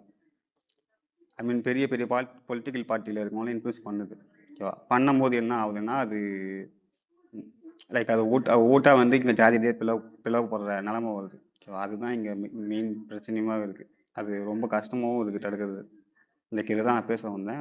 நான் முடிச்சுக்கிறேன் ப்ரோ. தேங்க்ஸ் மதன். சதீஷ் ராஜா ப்ரோ, இதுல கொஞ்சம் சுருக்கமா ஏதாவது ஆட் பண்ணணும்னா ஆட் பண்ணிக்கோங்க. நம்ம நெக்ஸ்ட் டாபிக் இருக்கு, அதுக்கு போயிடுவோம். பிரதர், நான் நியூ ஓட்டர்ஸை பத்தி நான் கொஞ்சம் ஒரு இம்பார்ட்டன்ட் பாயிண்ட் சொல்லணும்னு நினைக்கிறேன். அது உங்களுக்கு ஓகேனா நான் சுருக்கமா சொல்லுங்க பிரதர். கொஞ்சம் ஷார்ட்டா மட்டும் கரெக்டா பாயிண்ட் மட்டும் முடிச்சுக்கோங்க. நீங்க சொல்ல ஆரம்பிங்க. ஓகே, கண்டிப்பா. இப்போ வந்து நியூ ஓட்டர்ஸ் கிட்டத்தட்ட 1,93,00,000 யங்ஸ்டர்ஸ் இருக்காங்க இதுல. இது ஆக்சுவலி நியூ ஓட்டர்ஸ், நான் ஓட்டர்ஸ் இது ரெண்டா டார்கெட் பண்ணணும். நான் ஓட்டர்ஸ் 28% இருக்காங்க. 26% அட்லீஸ்ட் இருக்காங்க. ஏன்னா இது எலெக்ஷன் வேரி ஆகும். ஸோ அதனால இது ரெண்டுத்தையும் டார்கெட் பண்றதுக்கு இது கொடி சின்னம் அறிவிக்கிற நாள்.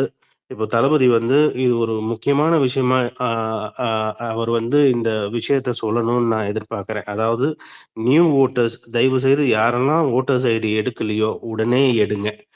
சரிங்களா? அதுக்கப்புறம் உங்க ஓட்டர்ஸ் ஐடி சரியான வார்டு, சரியான விலாசத்துல இருக்கான்றத வெரிஃபை பண்ணுங்க அப்படின்றது அவர் வாயால சொல்லணும்னு நான் விருப்பப்படுறேன். உதாரணத்துக்கு சில டாபிக் வந்து பேசுவாங்க. அன்னைக்கு கொடி சின்னம் அறிவிக்கும் போது இது முக்கியமான விஷயமா நான் பார்க்கறேன். இது வந்து அவர் எந்த விதத்துலயும் எனக்கு ஓட்டு போடுங்கன்னு நேரடியா கேட்க போறது இல்ல. இது வந்து ஒவ்வொரு குடிமகனுக்கு உண்டான ஒரு விஷயம். ஓட்டர் ஐடி எடுக்கிறது அது அவர் வாய்ஸ் அவுட் பண்ணாருன்னா ரொம்ப பெரிய இம்பாக்ட் இருக்கும்.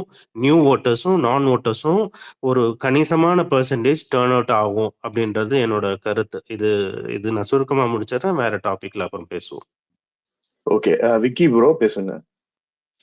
ப்ரோ நான் நிறைய பேசல. ஒரு சின்ன விஷயம் தான் ஒன்லைன்ல சொல்லி முடிச்சிடுறேன். அவரு மதன் ப்ரோ சொன்னார் கொஞ்ச நேரத்துக்கு முன்னாடி. அதாவது நியூ ஓட்டர்ஸ் வந்து பார்த்தீங்கன்னா ரைட் விங் யாரு, லெஃப்ட் விங் யாரு அதெல்லாம் கொஞ்சம் பார்த்து புரிஞ்சுக்கோங்கன்னு சொல்லிட்டு. இன்னொன்று அந்த கட்சிகளே பார்த்தீங்கன்னா ஒரு சில பேர் நாங்கள் தான் லெஃப்ட் விங்குன்னு சொல்லுவாங்க, நாங்கள் தான் ரைட் விங்குன்னு சொல்லுவாங்க. அட்லீஸ்ட் அவங்க சொல்ற அவங்க கொள்கைகளுக்கு அவங்க முதல்ல அதுக்கு உண்மையா இருக்காங்களா? இப்போ வந்து நிறைய பேர் பார்த்தீங்கன்னா லெஃப்ட் விங்கிங் யாருன்னு தெரியும். அதாவது பார்த்தீங்கன்னா ஓப்பனா சொல்லணும்னா பெரியாரிஸ்ட் பேசிக்கிட்டே நிறைய பேர் இது பண்ணுவாங்க. ஓகேங்களா? அவங்களே பார்த்தீங்கன்னா முதலாளித்துவத்தையும் ஊக்குவிப்பாங்க. அவங்களே பார்த்தீங்கன்னா இந்த வாரிசு அரசியல்ல இருந்து ஒரு மன்னராட்சி மாதிரி அவங்களே பார்த்தீங்கன்னா அவங்களே அதை நடத்திட்டு இருப்பாங்கன்னு வைக்கலாம். ஆனா கொள்கை மட்டும் பார்த்தீங்கன்னா லெஃப்ட் விங்குன்னுவாங்க. அதெல்லாம் கொஞ்சம் பார்த்து தெரிஞ்சுக்கிட்டாலே உங்களுக்கு வந்து நிறைய விஷயம் தெளிவு வரும். இதுதான் ப்ரோ சொல்லணும்னு தான். ஓகே ப்ரோ, நம்ம அடுத்து ஒரு சொல்லுங்க. யாரு? மோகன் பேசுறேன் ப்ரோ. சரி சொல்லுங்க ப்ரோ, கொஞ்சம் ஷார்ட்டா சொல்லுங்க. ஒன்றும் இல்லை ப்ரோ, நம்ம கட்சியில வந்து கொள்கை இல்லைன்னு கேட்டுட்டு இருக்காங்க இல்லைங்களா? என்னோட தாட் என்னன்னா, ஒரு மாசம் ஒரு 5 வருஷம் ஆட்சிக்கு வந்தா 60 மாசம் இருக்கு ப்ரோ. அது 60 மாசத்துல 38 மாவட்டம் தமிழ்நாட்டில் இருக்கு. அந்த 38 மாவட்டத்துல பின்தங்கிய மாவட்டம் தேர்ந்தெடுத்து அந்த ஒவ்வொரு மாசம் 38 மாசமும் முதலமைச்சர் அந்த மாவட்டத்துல இருந்து வேலை பார்ப்பார்ன்ற மாதிரி ஒரு அந்த கொள்கை கொண்டு வந்தா நல்லா இருக்கும் ப்ரோ. கண்டிப்பா பிரதர், வெயிட் பண்ணி பார்ப்போம். தளபதி அவர்கள் தலைவர் என்ன முடிவு பண்றாங்க. நல்லதுதான். இந்த மாதிரி சஜஷன் சொல்லிட்டே இருங்க, போட்டுக்கிட்டே இருங்க. கண்டிப்பா அவர் எப்படி இருக்கிறார். 5 வருஷம் ஆட்சிக்கு 60 மாசம் வருது. அந்த 60 மாசத்துல 38 மாவட்டம் இருக்கு. 38 மாவட்டத்திலும் பின்தங்கிய மாவட்டம் தேர்ந்தெடுத்து அந்த மாவட்டத்துல ஒரு மாசம் தங்கி வேலை பார்த்தாருன்னா அந்த மாவட்டம் மொத்தமும் சரி பண்ண முடியும். என்னென்ன குறைகளுக்கு மொத்தம் சரி பண்ண முடியும். ஒரு கிளாஸ் டீச்சர் கிளாஸ்க்கு வந்த பசங்க எப்படி ஒழுங்கா இருப்பாங்களோ அந்த மாதிரி அந்த மாவட்டத்தில் இருந்தாங்க அந்த மாவட்டத்தில் நிர்வாகிகள் எல்லாருமே கரெக்டா வேலை செய்வாங்க ப்ரோ. Super idea bro. கண்டிப்பா இப்போ நம்ம நீங்க சொன்ன பாயிண்ட்ல இருந்து தான் ஆக்சுவலா நம்ம நெக்ஸ்ட் டாபிக்கும் ஆரம்பிக்குது. என்னன்னா அந்த ஒரு பெரிய கேள்வி இருக்குது இல்லையா, அதாவது ஒரு ஆக்டர் வந்து இவங்களா ஆறாங்க, ஒரு ஒரு அரசியலுக்கு வராங்கன்னா இதுல என்ன இது இருக்கு, தகுதி இருக்கிறது அப்படின்லாம் நிறைய பேர் வந்துட்டு வசனமா பேசுவாங்க. ஆனா அதே குரூப்புக்கு ஒரு வருஷம் முன்னாடி வரைக்கும் அது பெரிய பிரச்சனையா இருந்திருக்காது. எல்லாருமே உங்களுக்கு வேணும், ஏன்னா உங்களுக்கு உங்க எதிர்கட்சியை அடிக்கிறதுக்கு தளபதி வேணும், சரியா? நாங்க வந்து எங்களை நீங்க மத்தவங்கள மாதிரி யூஸ் பண்ணிக்கிட்டோ ஒரு விஷயமும் நீங்க பண்ண முடியாது. அதுல வந்துட்டு ரொம்ப நாங்க தீர்க்கமா இருக்கோம். எங்க தளபதி அந்த மாதிரி தான் இருந்திருக்காரு. சோ யாரையும் நாங்க வந்துட்டு ஏணி மாதிரி இருந்து யூஸ் பண்ண விடுறதுக்கு நாங்க முட்டாள் கிடையாது. அந்த மாதிரியே நாங்க பண்ண மாட்டோம். சோ இப்ப மெயினா பாத்தீங்கன்னா இவர் வந்து கொஞ்சம் மியூட்ல இருந்துக்கோங்க, யாரோட மைக்கும் ஆன்ல இருக்கு. சோ இப்போ வந்து பாத்தீங்கன்னா இந்த ஆக்டர்